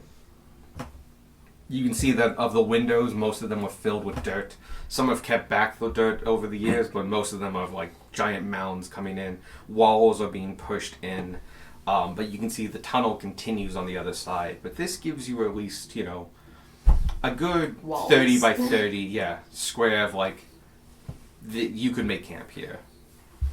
I'm alright to bed down here. Yeah. Yeah. That sounds alright to me. Alright. Let's sketch that up. Figure out which watches to take. Dibs on second. I was also going to call dibs on Last. second. Last. Third. I said first. All right, that's all. Alright. We set up camp. Excellent. You guys set up camp, and you said you were keeping out for like things hanging and stuff like that. Did you roll a perception for that? I did not. I didn't. You didn't ask for one, so Oh, I was yes, assuming that's passive.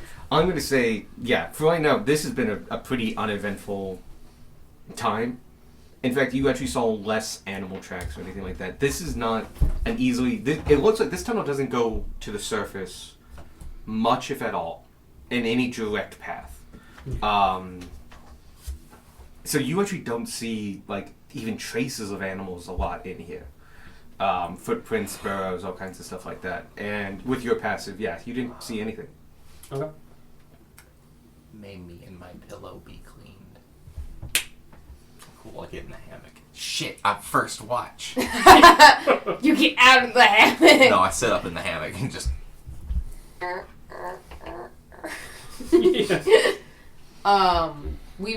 I've been seeing those symbols as we've been walking. You have been. Okay. Make sure we're not already lost. Mhm. Most of them are telling you to go straight or something like that. There are places that it looks kind of like a fork. And if you didn't know the symbol, it wouldn't be like a 50-50, it'd be like 60-40, 70-30. Okay. And 70 being the right way. So like instinct could have got you this far. But like one wrong decision, you don't know where that goes. And stuff like that. And periodically they are obviously marked, like especially when like on the close decisions, like a 60-40, the long line is marked Got it. with one of the other 4 symbols. As in, like, The wrong one. yeah. So you've been navigating and all that jazz. You sit down for the night. There's nothing down here to start a fire with. Yep. Probably not a good idea. What are you going to burn? True. Probably not a good idea. But to you can start start a underground. fire. There's nothing to burn. Yeah. Also, not a good idea to start a fire underground where Yeah. the smoke cannot escape. Yeah, this is actually big enough that like that is actually good. Yes, you shouldn't actually do that. In D&D world with this big of a tunnel, you'd be fine. Yeah. If you could figure out a way to start a fire, you'd be okay. I wasn't figuring on us having extravagant meals while we were down here. No. See, this is where Morton would just be like use bonfire. Well, yeah. Yeah. Can I like kind of look around because we're in what used to be some sort of building? Yeah. Is there anything like left over or discarded? Like, can I forage for kindling where the kindling is like an old spoon and half a table leg? This table very has much been can. in here for 20 Give me years. either perception, investigation, Ryan either Wood one. actually does. You want some help burn with that, pretty good. Rollicker? Yes, I would. Do you want to help or do you want to roll? I will assist Relic. Okay, you get advantage. I would What like- am I doing? I would Perception like to or? roll. Or investigation. Okay. I'm looking for it. Investigation or perception for you are scavenging Unless for you want kindling. roll separate. Whichever one is higher, which is in.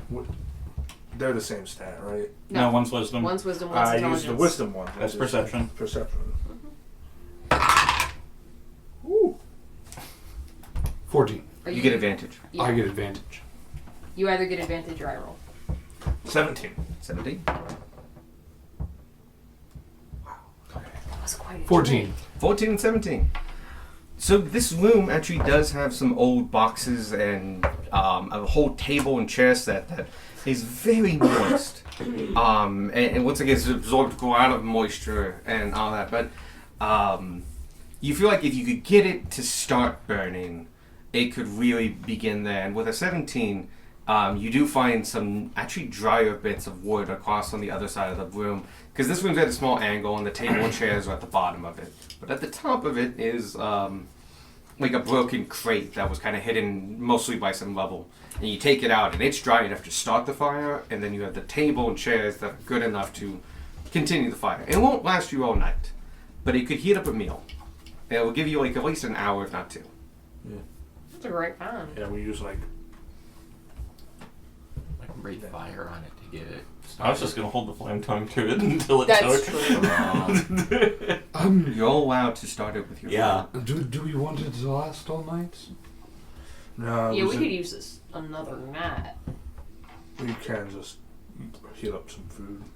Make the hardtack easier to eat. No, I mean, do we want this fire throughout the watches as well? Oh, no. We have enough people Do you with have a way of doing that? dark I have vision. some candles. that I can have what? just Because around. I can technically paint wood. Oh, yeah. That's true. Oh, You could paint wood. I don't think. The I most don't know that. expensive I feel like wood. You feel like give you- me a fucking nature check to paint. There are different kinds of wood. You can, if you know enough about wood to paint a specific kind of wood that you know burns longer, it will save you paint. Oh shit! Okay. Oh snap! I was just thinking like we'd be fine without it. Oh, yeah, But yeah, there's Yeah, also we'll- those we'll options. be I fine. have candles if we just want light. We could just light candles. Oh yes. Yeah, the that majority touches of well. us I have think dark candles vision. last 8 hours. I have. That's a nap. I think like 6. 4 at 4. And the majority of us have dark vision. So. We'll save the wood painting for a minute. But yeah, no. If you passed a nature check to know what Brazilian ironwood is, like you would get a log and you would put it on there, and then you would come back 2 weeks later, and it'd still be going. Yeah, it's true. Not the brightest thing in the world, but it is dense as shit. Yeah. Anyway. You guys make a small fire, and well enough time to make a decent meal. Maybe not a decent meal. It's okay, you have limited supplies. Yeah, And limited supplies is all the supplies you had beforehand. just a 10. It's a meal. It's And warm. you know what? It's warm. That's one of the biggest things. It's a hot meal. And I have to reiterate, know. it's been cold. Sparky. Yeah. Yeah, Michael- Sparky Oh, got He's that. been Sparky. defeated. Yeah, Sparky got ages ago. Oh no, his soul is in 2 pieces. Ah, Where's the other part of it? I don't know. I can. it's in Dump there. It's in a soul jar. Just dump the whole. I can dig for it. Anyway, It's fine. doesn't matter. Yeah, Watch this. we have a warm I go meal. first. Yep. You have a warm meal with nothing else. Hellfire stew. Oh, wait, there was something before that, though. We were saying it was chilly. Yeah, it's Oh, yeah. It's cold and damp. Mm. You are pretty far underground. You now know you're at least 100 feet underground. Ooh, wow. And also, that number's been going, like, up and down periodically. Like the ground level above you is becoming hilly. And so sometimes you're, like, you get, like, an average 100 feet. But sometimes you're, like, 130 feet or 190 feet or 150 feet. You are getting, like, the ups and downs of hills. And you've been traveling for Maybe a little miles. bit of like clamoring here and there. Oh, yeah. Flight of stairs adds 10 feet. Oh, yeah, the biggest difference is you are seeing when you actually have to go up, like, that's a building and that's a flight of stairs. But yeah, it is not flat at all. It is gently going up and down constantly. First watch.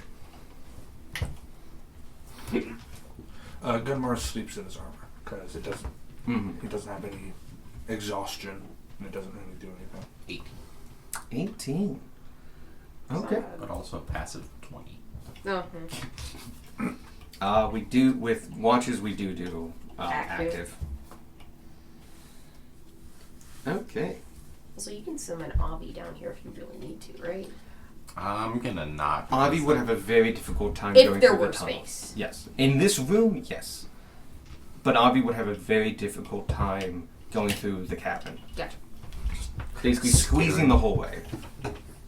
At some points, he couldn't technically squeeze through. You would eventually hit an area where it's like, oh, this goes narrow. Technically, but I shouldn't. Gotcha. 18. Everyone else beds down for the night. You are in this room, and you get the residual of the light, which is nice.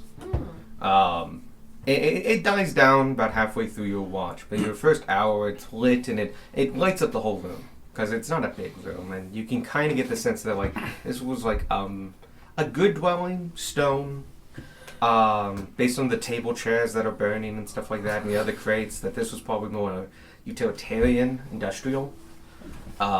This wasn't like, someone's fine dining chairs. This was more like a table meant for, like, men to sit at and, like, get a meal in 10 minutes and head back out again. It doesn't have a lot of story going on, and wherever the wall was that had a door is gone. Well, the door's been long rotted away. Both of the entrance and exit to this are punching through the walls in a tunnel-like fashion. But you don't really see much. At least until your last hour and a half. The light, it is now just embers that aren't giving off light except a dull lead glow within a few feet. You're in your hammock, swinging back and forth, keep fighting off sleep as best you can. And you hear from around the corner, like a what? What? What? What? What? How long into my watch has it been? Hour and a half. I'm just gonna go ahead and wake up second watch. Which was. You know what? Wait, no. I will do a Me little too. bit Rather of bad. investigating. Oh, first. okay. I will go towards the sound. It is behind, cautiously. it is behind you. So it came from somewhere behind. And unfortunately, it's 20 feet of straightness and it curves again, but it always curves. And as you get closer, though, what? gets just a little bit louder and louder. And as you get about, you turn the corner, you go 10 more feet and turn another corner and stuff. And these aren't hard corners, you can still kind of see in. There was this place right before this room that was like had a high ceiling that like petered up to the top, and so that goes up a good 40 feet, and it has a small crevasse that goes down an indeterminate amount of, but it just goes into a dark pit. But the dark pit is like 3 feet across. It just goes, and you're looking around like backwards and forwards, and it goes, whoop, whoop. And you look down, and there's nothing down there, and you look up, and above you, you see tentacles, bluish tentacles, attached to this kind of like roundish, blobby body, and it's good about 20 feet above you. And it seems to be just kind of going back and forth in this like 10-foot pacing, kind of figure 8 motion of just kind of like meandering. And periodically it goes whoop as it flexes its body to like, kind of like a jellyfish in midair. Just like whoop, whoop. Kill it. Whoop. You're asleep. No. Kill it. You're asleep. No. It doesn't seem to have noticed you, or if it has, it's not engaging with you. It's just hanging out like a good 20 feet above you. Whoop. Whoop.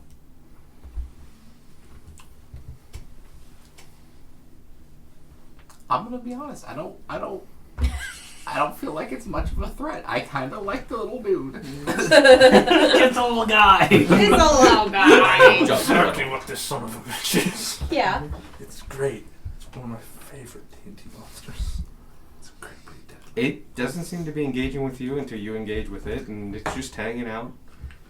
Cool. I'm just gonna head back for now and listen to see if it sounds like it gets closer.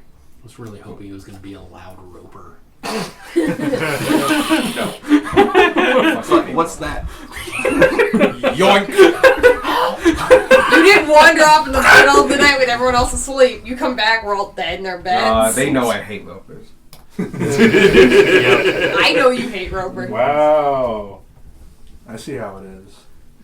Do I even own it? I thought I gave away my ropers. You did. You No. gave them to me. Yeah, there we Oh, go. did you? Yeah, hated them. Yeah. They're so fucking huge and so terrible. Anyway, you go back to your hammock, and the next 30 minutes goes by as you hear slight whoop, whoop noises as it, like, you can tell, like, it's just floating there. Doesn't seem to be getting closer. Alright, cool. 30 minutes goes by, and your shift is over. Second. Cool. I wake you guys up. I forgot you to snore. Fine. He's not one of the ones. You would get punched in the He face. said he was. No, he's No, not he one. didn't. I'm unmasked. Oh. You just That- smacked me on the heart for the hell of it. Fine. You wake up Gunmore. Gunmore's like, go back. Right. Oh. There was a blue thing, like What? Air jellyfish. Can we still hear it? Now that he's pointed it out, like, you like, everyone's quiet for a moment, and you just hear off in the distance. Whoop. I thought I dreamed that. Do I know what a jellyfish is? You would actually know. They would be imported. Like, your empire goes to the sea via the mountains, and there are delicacies in that portion. Cool, I'm gonna steal that then. It's basically like a sky jellyfish. Question. Alternate reason. Sky jellyfish. What? Like air jellyfish? Like the They- cryptid? they- Like in So- the airplane? Like the cryptid? Yeah, sure. No, Okay. doesn't Those- exist. What? Oh, that could. Where they The guy was go? confused. Damn. I missed parts of a sentence for Yeah. that. I heard, Yes. like an airplane and then cryptid. What? No, air jellyfish. I imagine you're so rich you have You like continue to say massive- nouns with no fish context tanks. around them. Yeah. which is like more impressive because of how high up it is. And in the desert. Yeah. Yeah, also. Anyway, Anyway. But yeah, it's like a. So we just have to deal with that noise. What is it? Where is it? It's down the hallway quite a bit. Like 40 feet. Like, not too far. Okay, like 40 feet. He's not. Just Should going we back be and forth. concerned about He's this? just going back and forth. I walked over there and I start walking over. I can't wait I'll for go one of with- us to Alright, yeah, I'm randomly know gonna what go this is. before. Okay, you three, make your way down there, and You're outside within watching like the 10 seconds, you're below it. It's still like 20 feet, maybe, in like, now it's going up and down a little bit, I would say, but it just periodically just goes. Whoop. Okay, now that I have a good view of this thing, Mhm. do I have any idea what it is? You can roll me an Arcana or a History. I like how I didn't even try. I was just like, yeah, he's cool. Yeah. Just like This guy passes the As final Nelly check. I'm going to do Arcana. Mhm. I'm gonna roll history if that's cool. Go ahead, yeah. I'm just gonna enjoy his presence. Aww. Do you want the timeout chair for the dice? Would this count as Empire history or? This would be Bistro History somehow.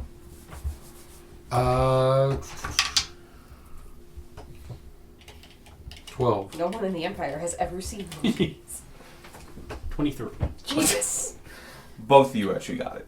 Oh. These are somewhat well known. Yes, Scorp didn't roll. Similar to kobolds, they appear in children's books a lot, but they actually, unlike kobolds, they're known to be real. And you recognize these as what they are. They're flumps. This is a flump, but this is a singular flump. And you know that if you could see the top of it, you would see two wiggly eye stalks and a small mouth. And you know that they exist. They usually, they're benign. They'll usually give you some help if you're stuck underground and show you like the way out for, in exchange for eating some of your telepathic energy and just surviving off the fact that you're sentient down here. They also know to mimic moods. So if you're angry and you approach it, they'll become angry and stuff like that. But with a 23, you also know that they have a telepathic shroud, meaning they are unaffected. They are immune to any effect that would allow you to read its thoughts, sense its emotions, or anything like that. You can't like do calm emotions on it or anything like that. You can't charm it. Can't do anything like that. And they speak telepathically. They are known to speak telepathically, I should say. They also have a little bit of defensive capabilities. They're not dangerous as form of... With a 23, you know, like, those tentacles don't hurt that much, but, like, you also don't want to get hit by them.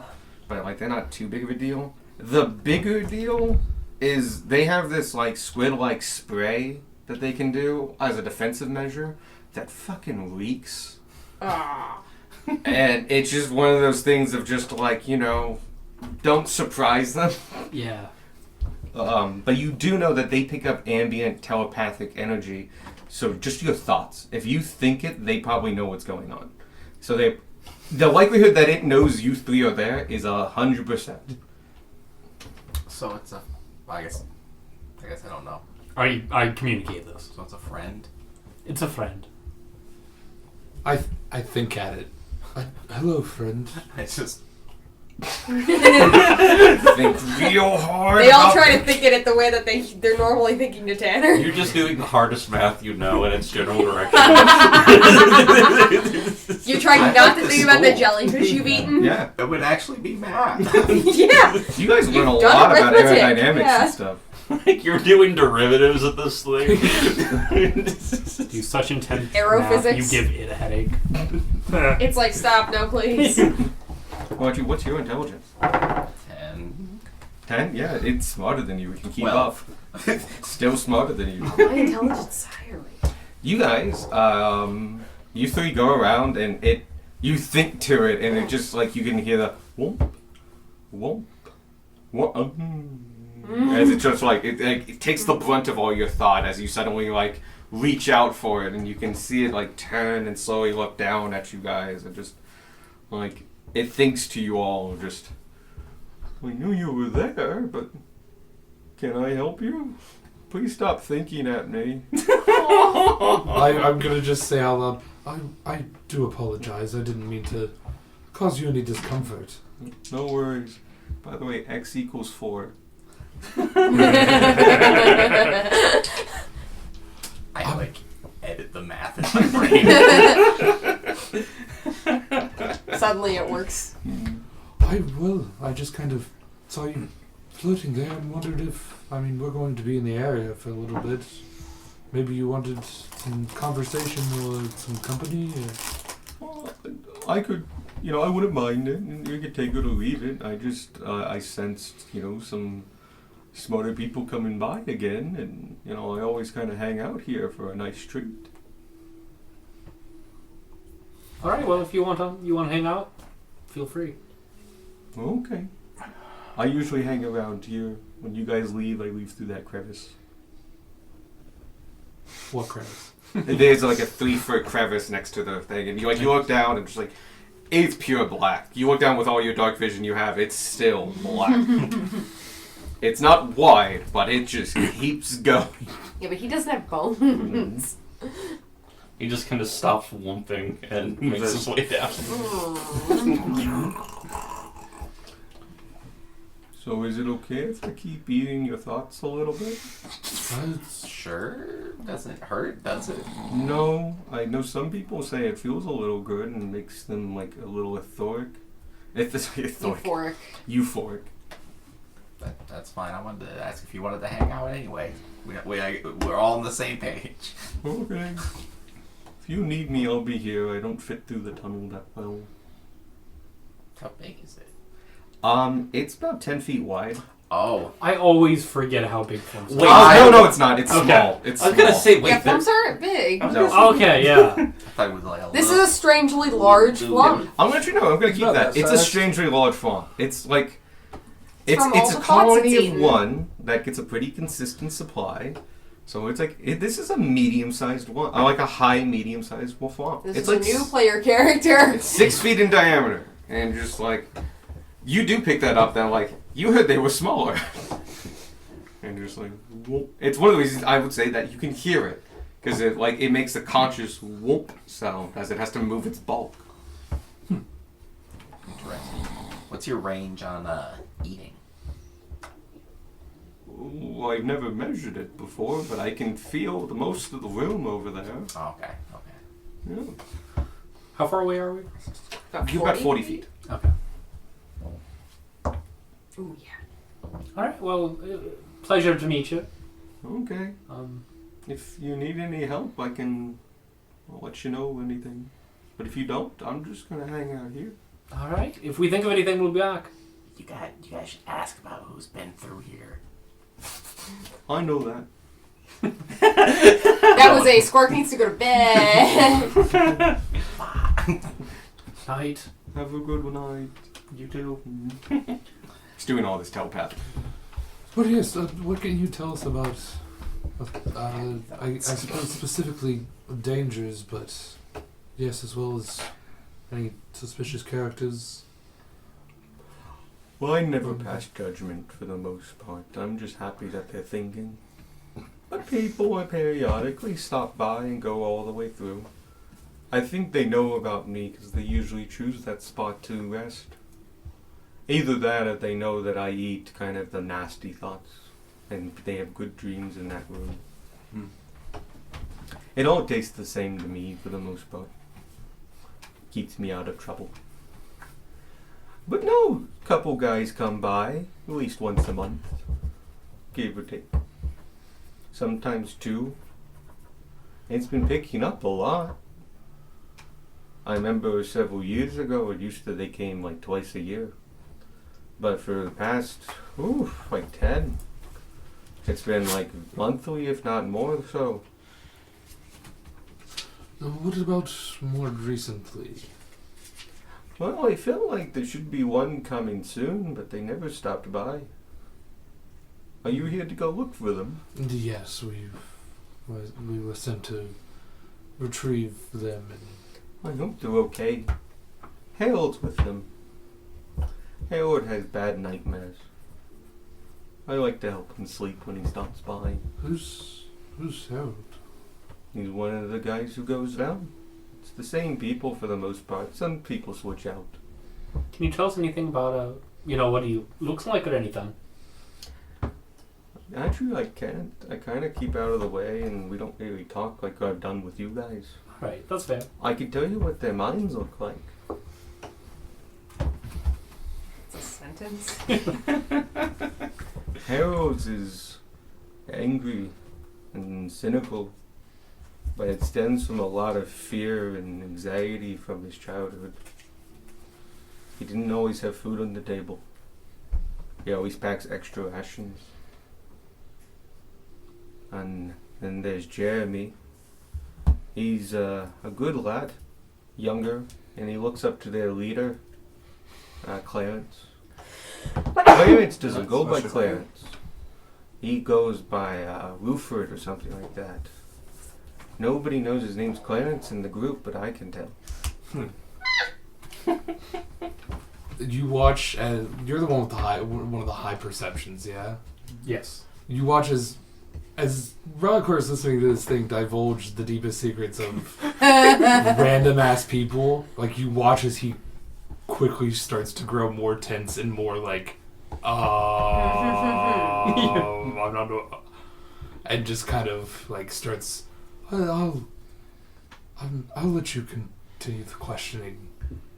For now, I'm going to go make sure that everyone in the camp is all right. Oh, that's a good idea. All right. Have a great night. You as well. Don't mind his tasty. He was very tense. Did you know this deep dark secret about your friend? Do we know when Kamuzu joined Chrysandra Cartel? No, you don't have a specific date. No, Okay. You know he was quite young, and you didn't meet him, and he was in his late 30s, or mid 30s. Okay, so we don't have like a... No. range. Actually, I'm going to say you don't quite know how old he is. He's a tabaxi after all, and Yeah. this is the Fair. first time any of you have seen one. Yeah.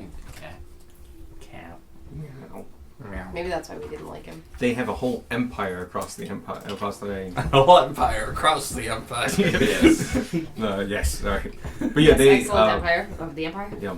They have a desert empire just across the ocean. You have a desert empire. More. The birds have one, the cats have one. On the other side of the other ocean, there's a dog empire in another desert. Meanwhile, No. just people here. With the fish one in the middle. I tried That's- to make they there have be all a the dog water. empire. There is not a dog empire. There's an animalistic empire, not even empire, colony civilization to the far northwest that is a libertarian paradise, but like they get to stay up there and be survival of the fittest as much as they want. We all come back as animal races. That's where Leona are from. Yeah. Yeah. Yeah.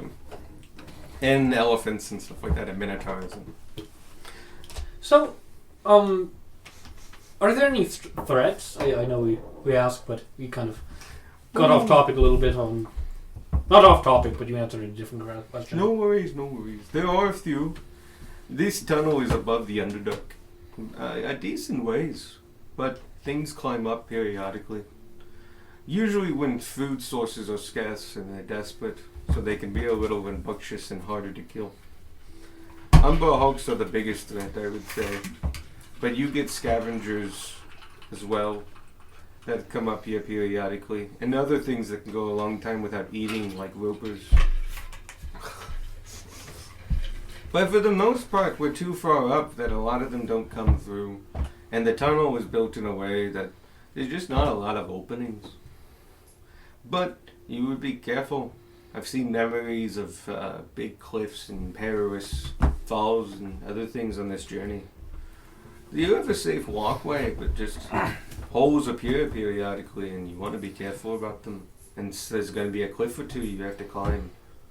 Is that one of said holes? Those... How deep does that go? Does that go to the Underdark? It does. That's why I live.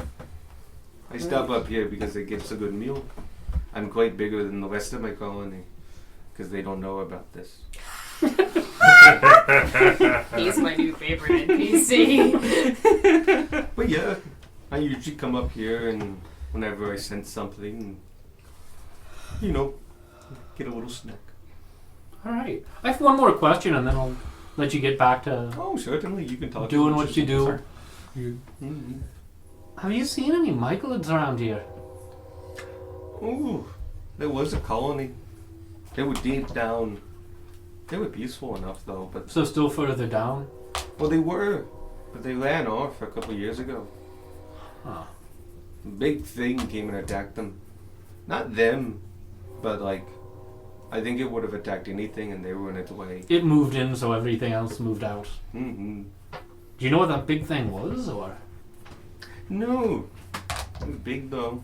Okay. It had a dumb mind. Bistro. Not really what we stick near.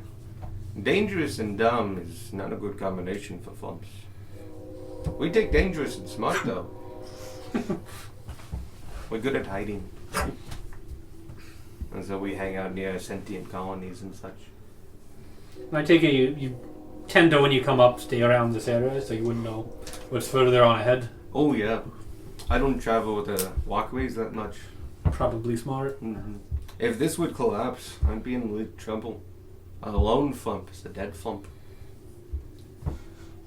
Need the colony. Yeah, well, I hope that doesn't happen. So far, it's been real good. Thank you for answering all of these questions. I'm gonna get back to keeping watch, keep my party alive. That sounds smart. So I'll see you later, hopefully. Oh, wait. Goodbye, skeleton man. Goodbye. I walk off. So fucking I love it. You foolish fool! Send other people if they want to talk. This is fun. Hi. We'll let them know. I want the war criminal and the... And the treason one? And I come back and relay some of the other things that I learned. All but the and last I'm a one. skeleton. You didn't learn that. Well, And the Flump also said that you seemed kind of tense. Are you alright? I'm just very uncomfortable with a creature being able to have such intimate knowledge of my past experiences and So willing to share. yes. I get that. You have a soul in a jar. He's doing that right now. You're going to bond over having deep, dark shared secrets without actually sharing the deep, dark secrets. Welcome to D&D! After a little bit of a silence, I go, huh, sure is weird to not have Avi and Roger around, huh? Do you know what? It is. Roger, it turns out, snores a bit. And I kind of miss it. Okay. Well, there's that.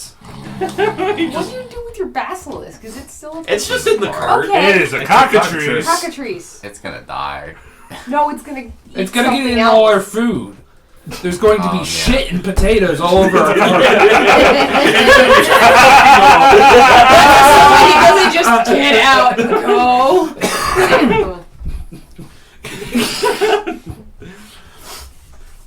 It's an animal The- pile, it's fine. The freaking dumpster that we're gonna come back to. Your cockatrice. It's your responsibility. But, You yes, need to clean up after it. it'd be quite uncomfortable, if I'm honest. I'm gonna go over here and paint. Ramacar would not have liked Cantus. No. No. Then again, Candace didn't pry Yeah. if he could help it. But neither did the Flump, really. And I'm gonna do like some. The fluff doesn't have a filter. That's fair. I'm gonna do like some legitimate like graffiti. Oh, okay. And like, I'm gonna make it. I'm going to write the word flump, but I'm gonna make it so graffiti that you can't tell actually what the word is. Understandable. Only that it is a word. Like someone looks at like Philip. The flump's name. We know it now. More than that, I've seen those graffitis. They're very beautiful, and you look at them like theoretically that's a word. Yeah. Alright, I'm gonna head up there and hold this ball and watch the door. And I go and Hold sit by this the ball door, of light. hold this ball of light and watch the door. You paint up. Give me a. What was it? Do we do performance? What do we do for this? It's been a while since we painted. I don't know. I'm assuming performance. I think you're proficient. It's just a matter of whether it's Dex or Charisma. I think that we'll use charisma. So Go ahead and just use performance, because you're proficient in that, right? Yeah. Oh. That's only a 19. Only. It's really nice, though. Six. It is a very good night. It is, it's angular and angry, and you've cut the color wash. Like, the color palette is spot on. And out of that. So it's a little, like, it fades into the brickwork a little bit with dull blues and whites, but, like, it's still angular and pots out, and that contrast is really what the art feeds on. Yeah. The rest of you watch, unless you want to go back to the front, passes without roll initiative. for watch. Oh yeah, please go ahead. Ah, you did it. That's 24. Excellent. Besides the fact that you can kind of hear the whoop, whoop, periodically, nothing else really stirs down here. It's particularly quiet. Yeah. With the It 20, sounds almost hypnotic after a while. I'll say with that much one, you tune into like the nature of the place, and you can hear moles 30 feet above you, making nests and digging tunnels, like tiny moles. Your watch ends up, and next people can take over. All right. You wake up. Back. Yeah. Back. Yeah. Alright, so quick primer. There's a creature called Flump. They feed off psychic energy, and they're really nice and intelligent. You might go give it a chat. He's basically going to stay in that room. What's it look like? I just go look at it.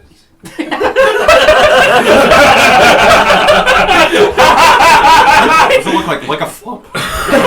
Rylicar is not okay. Oh, but I do have a picture of people. Yeah. Forewarning, I love him it so much. does have a deep and intimate relationship with your mind already, just by being here. Okay. So there's that. Beck is not entirely sure what that sentence means.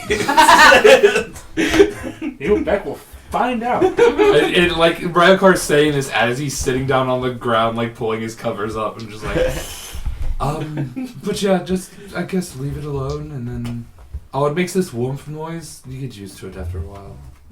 Is that what that was? And then I just like lay my head down and close my eyes. Try not to think about it. Our Night, Beck. snores Good luck. start to sync up. Night. What would you like to do? I'm gonna put on the perception shield thing because I'm the only one keeping watch right now. I'm gonna go see what a flump looks like. Excellent. You head over. And it's just do a couple things, and you are now face to face with a flump. Well, not face to face. It's like 20 feet above you. Yeah. Face to tentacle. Yep. And he looks down, understanding that you're coming here to look at it, so it's like ready for you, and goes, "Hello, Hello. I'm a flump." I don't think I'd even heard of flumps before, probably. Nope, not a Yeah. single clue. I've never heard of flumps before. That's okay. We live in the Underdark. It's deep down. That crevice leads to it. It's one of many openings. Yeah, I don't have any questions for it. It was just... Yeah. It's nice to meet you. Do you have a name? Not what you would understand. It's more of a psychic signature. Okay. It's other flumps know who I am. You can call me Phil. I hear that's a good name. Starts with an F. Oh, Alright. you seem to hold a lot of emotion that you keep very packed down. You lost quite a bit, I did. but you don't express it. That is dangerous, you know. It can come out in the worst times. You should talk about it more. I think you got a good group over there. You have a point. Therapy from a sky jellyfish. I mean, when the sky jellyfish just is like, hey, your brain's not Just right. Dude, you've got some unaddressed trauma that you You and I should address. both know about. I don't need to ask how it makes you feel. I already know. You can't lie to me. I know all your secrets. I know would what you do did that. last summer. I should. Other than that, they'll be here. Thank you very much. It's nice to meet you, Phil. Welcome. Goodbye, little goblin. Bye, big flump. Nope. Proceed. Damn. That plus numbers. Sure. 24. Excellent. The next 2 hours goes by without noticing anything out of the usual, except the wump, wump, wump, wump. You do notice it's particularly quiet other than that. Like, normally you would hear scuttering of creatures and other things, and you personally haven't really spent I've generally been forest adjacent. forest adjacent stuff. There have been hollows and stuff like that you've periodically, your tribe would go under for like a day or two, especially if it was like bad weather. Yeah, to get out of the rain, but we But, wouldn't like- have gone anywhere near this deep. No, and even for most of those, they were like technically they were below ground level, but you could see the big opening. Yeah. It's Okay. one of those things like, this was a bear den like 3 years ago, Mhm. sort of things. All kinds of that kind of stuff, and just like, so you've never had this kind of silence before, other than the wolf, where it's just like nothing's dead here. It's not like the dead forest. It's more like just There's like just nothing alive here. no, there's plenty of things alive. There's bugs and periodically moles and stuff like that, but there's not a lot of movement here. This is caves or places of stillness. Plenty of life, not a lot of movement. And it's just like, it's a weird bit of like stillness that you don't really see topside. Big stretch. Sorry. All good. But yeah, 2 hours go by and like you periodically hear like some burrowing animals and other things and some bugs, but that's it. It's weird, and I don't quite like it. Yeah. Final watch. I don't have anyone else to talk to, so. It's both you two, Yeah. right? Yeah, it's the two of us. So, Alright. Ravkar and Darwin told me about a critter that's back the way we came a little bit. Alright. It's a flump. It's this floaty disc thing with tentacles underneath it. You would have a child's knowledge of it, as it is a popular character in kids' tales. Okay. If like kids go underground and find themselves in a cave and they perils and friendly bears, flump. Yeah. and then a Yeah. flump says like, "Hi, how you doing? Oh, you're scared. Go this way." So you would know like they can communicate, they fly, and kind of what they look like. And then I'm just like, I probably also don't know what a jellyfish is. No. That was No. not what I was expecting to find down here, but alright. Can Gunmar roll to know what they are? You may. Okay. Is that nature? Yeah. Or... It is nature. Okay. Gunmar. Would the bestiary that I have help in this Nope. endeavor? Oh, Not at Trying to all. figure. Not a beast. Nope, that is not an underdark bestiary. Tell you what a jellyfish is, though. 9. Actually, it doesn't go over sea creatures that much. Huh. It goes over like fishing and I in guess that rivers makes and sense, lakes. Yeah. 9. 9. No idea what this is. Okay. Never even heard of it before. Yeah, no, it seems nice enough. Yeah, they're generally harmless. But yeah, you do have a slight uncertainty in the sense that like your knowledge comes completely from children's books. And you read the same books that describe kobolds. Yeah. So just keep in with that kind of I mentality. have never told Sparky that. Man, he doesn't dance as much as I thought. He does dance though, which is a treat. We'll dance when we find him again. Oh. Yeah, he's in the other room. Yeah, Alright. You hear this soft. that's him. That what that noise is? Yeah.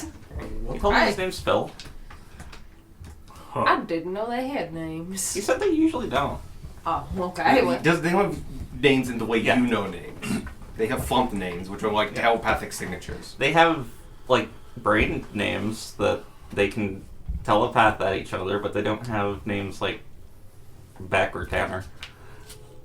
Got it. Uh-huh. I don't quite understand how telepathy works. You're telling me. Gamma will Yeah. make his way over to the front. Yeah, I'm curious. Let's go look. Valuable information. He learned his lesson with the badger. You both head over that short walk. It's 40 feet away, and he knows you're coming, and he's actually like 10 feet down now. Appreciate that. And just like, hello. Howdy. Your temporary name is Phil, I guess? You can call me that. Okay. You can't really say my other name. Nice to meet you, Phil. No. Actually, you might be able to. I'm sorry. I see you can talk the way I talk. Sometimes, yeah, for certain times of the day. It's usually situational with individuals that get it later in life. Yeah, I'm working on it. Mm-hmm. But it's okay. Phil will do. Excuse me, Phil. You spend a lot of time down here? I spent my whole life down here. Okay. I lived down that crevice with the rest of my colony. How deep does it go? Yes. Hundreds of feet. I see. I live in the Underdark. Ah, I see. Any You would know. concept? You would know, like, of a mystical place called the Underdark. No, nothing of it. Ah. But, like, it's a place below. It's a place that's not this place. Yep. And, like, you would know that, like, it's below you guys. It's and not you're not hell. 100% sure if it's, like, a physical place or, like, it's a mystical realm that's under the ground. Like how heaven's above you when it's not celestial. Yeah. Gamma just kind of does take a step back from the hole. Tanner takes a step forward and looks Only down. like 3 feet wide. Like, Gamma kicks you down the hole. Ah! that'd be very difficult to do. You would have to, like, really shove down. Like, I'm dead before I get in the hole. Not 3 feet wide's plenty enough for Tanner to That's come down. true.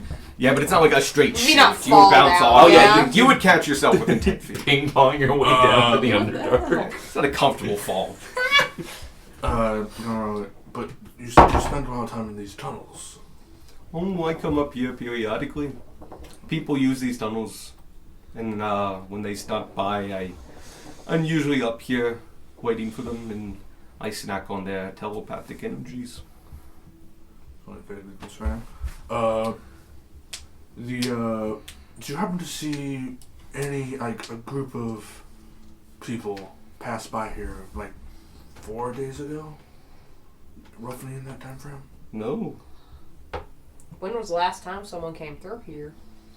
Ooh, quite a while ago. Maybe a couple weeks, your time. Okay. Maybe 2. These tunnels, I know, go for a very long time. Go to the edge of what you call the Empire and further. Do you ever see people who come past from the way we're going and then come back with new people? Oh, yes, monthly. About how long does that take for them? Between the time you see them the first time and when they come back with new people? It changes, but several weeks, usually. Alright. But based on time, the last group, they're a few days late, but not too much. So they're within a couple days' travel. Hopefully. We're down here to find them. Your other friend mentioned them? Or mentioned that was your goal? You were very tasty. You have a lot of energy. Yeah, I kind of figured that when you said you ate psychic energy.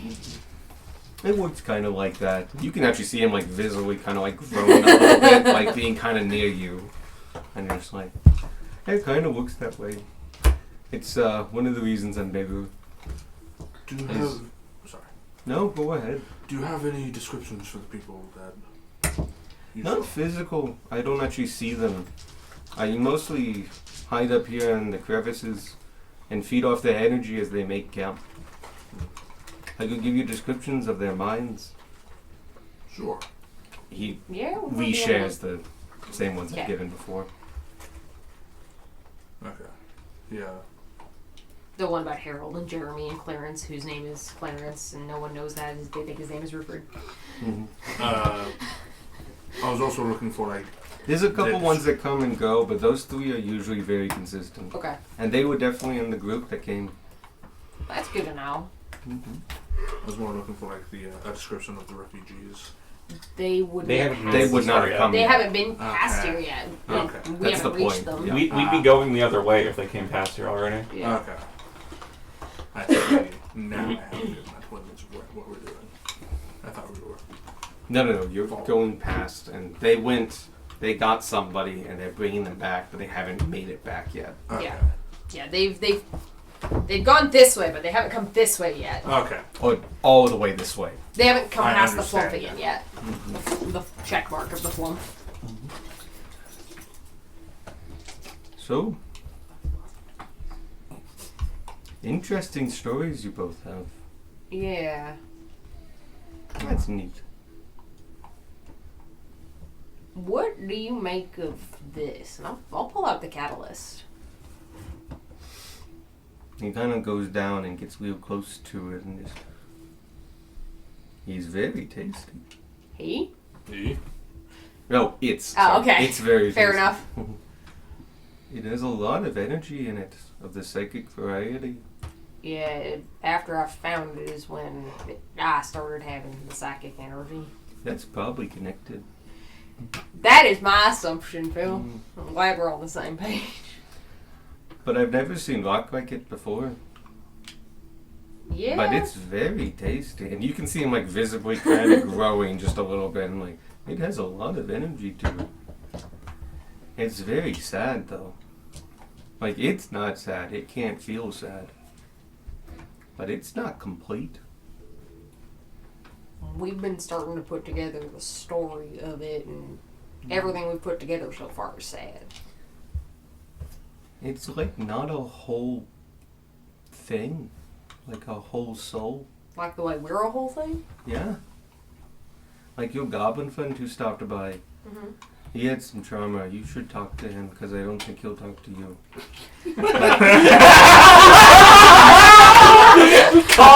Called out, motherfucker! Call out post from a jellyfish.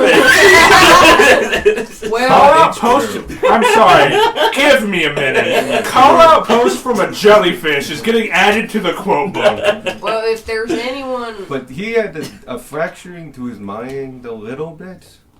And that's usually a reflection of the soul, but it was all there. yeah, And you all have solid hands, but this is missing pieces. I've seen it on individuals. One time the people that come by, they brought another individual and made camp.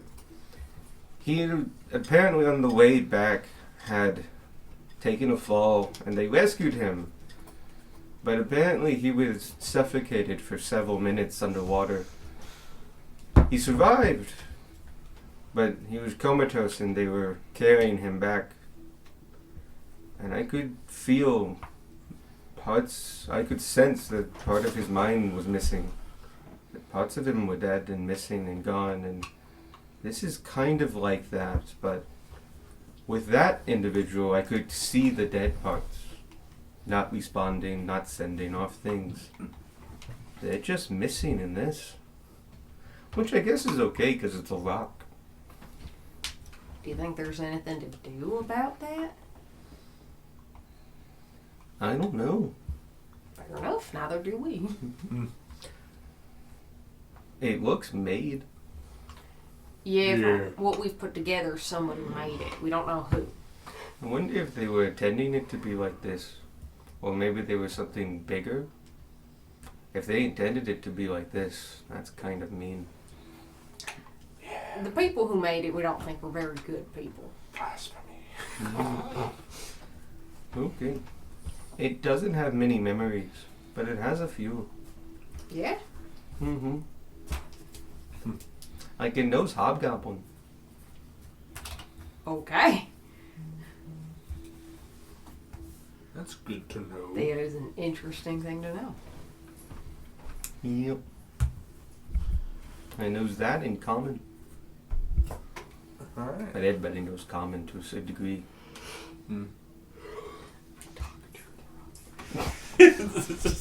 Hello? See if it answers. I have talked to the rock. It shouldn't respond to you. It's not whole enough. Okay. Sensing that you were trying to he was like, you brought up the memories of communicating with it, and Mhm. it won't work. It's not all there. Short of finding the other pieces somewhere, how else might one go about helping it, or are you not sure? I don't know. Okay. I don't know if there's other pieces, or if those pieces are gone. I'm not quite good with souls. I'm better with minds, and this one is missing pieces. Missing a lot of pieces. Like, it can't feel pain. It doesn't know emotion and sadness. But it has senses. It could see and hear, taste. Tanner suddenly feels guilty about keeping it in a bag. Nah, fuck it. Oh, the lock cat, whatever the soul is, if it could be manufactured and put into something, is what I mean. The lock itself is a lock. I don't know what it is. I can just see what's inside of it. Alright.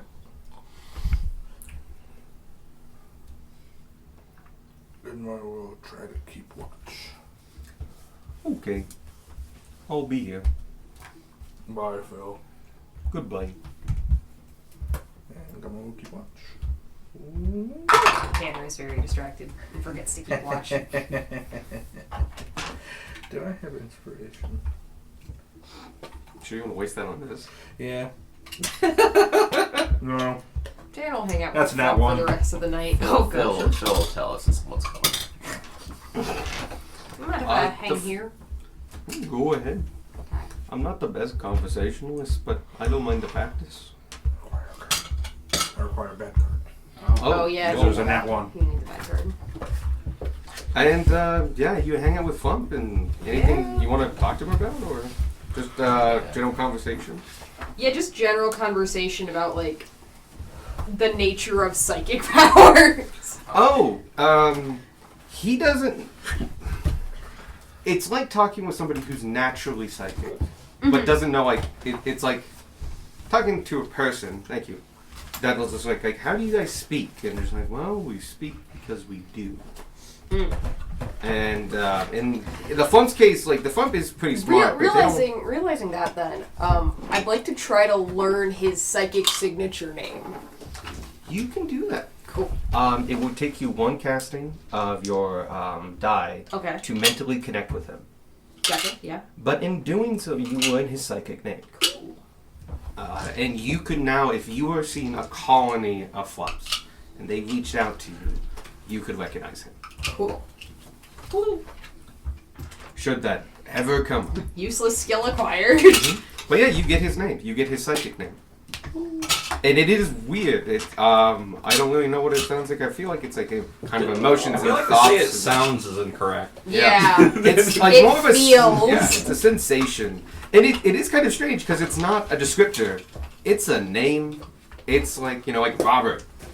Well, it's not even like Timson, which is like Tim's son. It's like just a name. Got it. Alex. Clerk.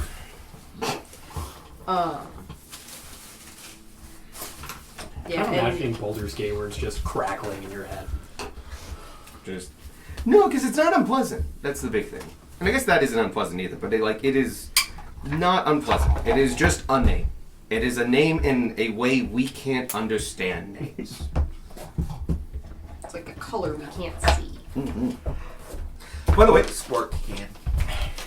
we are ending here because of that. But next session we will probably have a pretty big fight.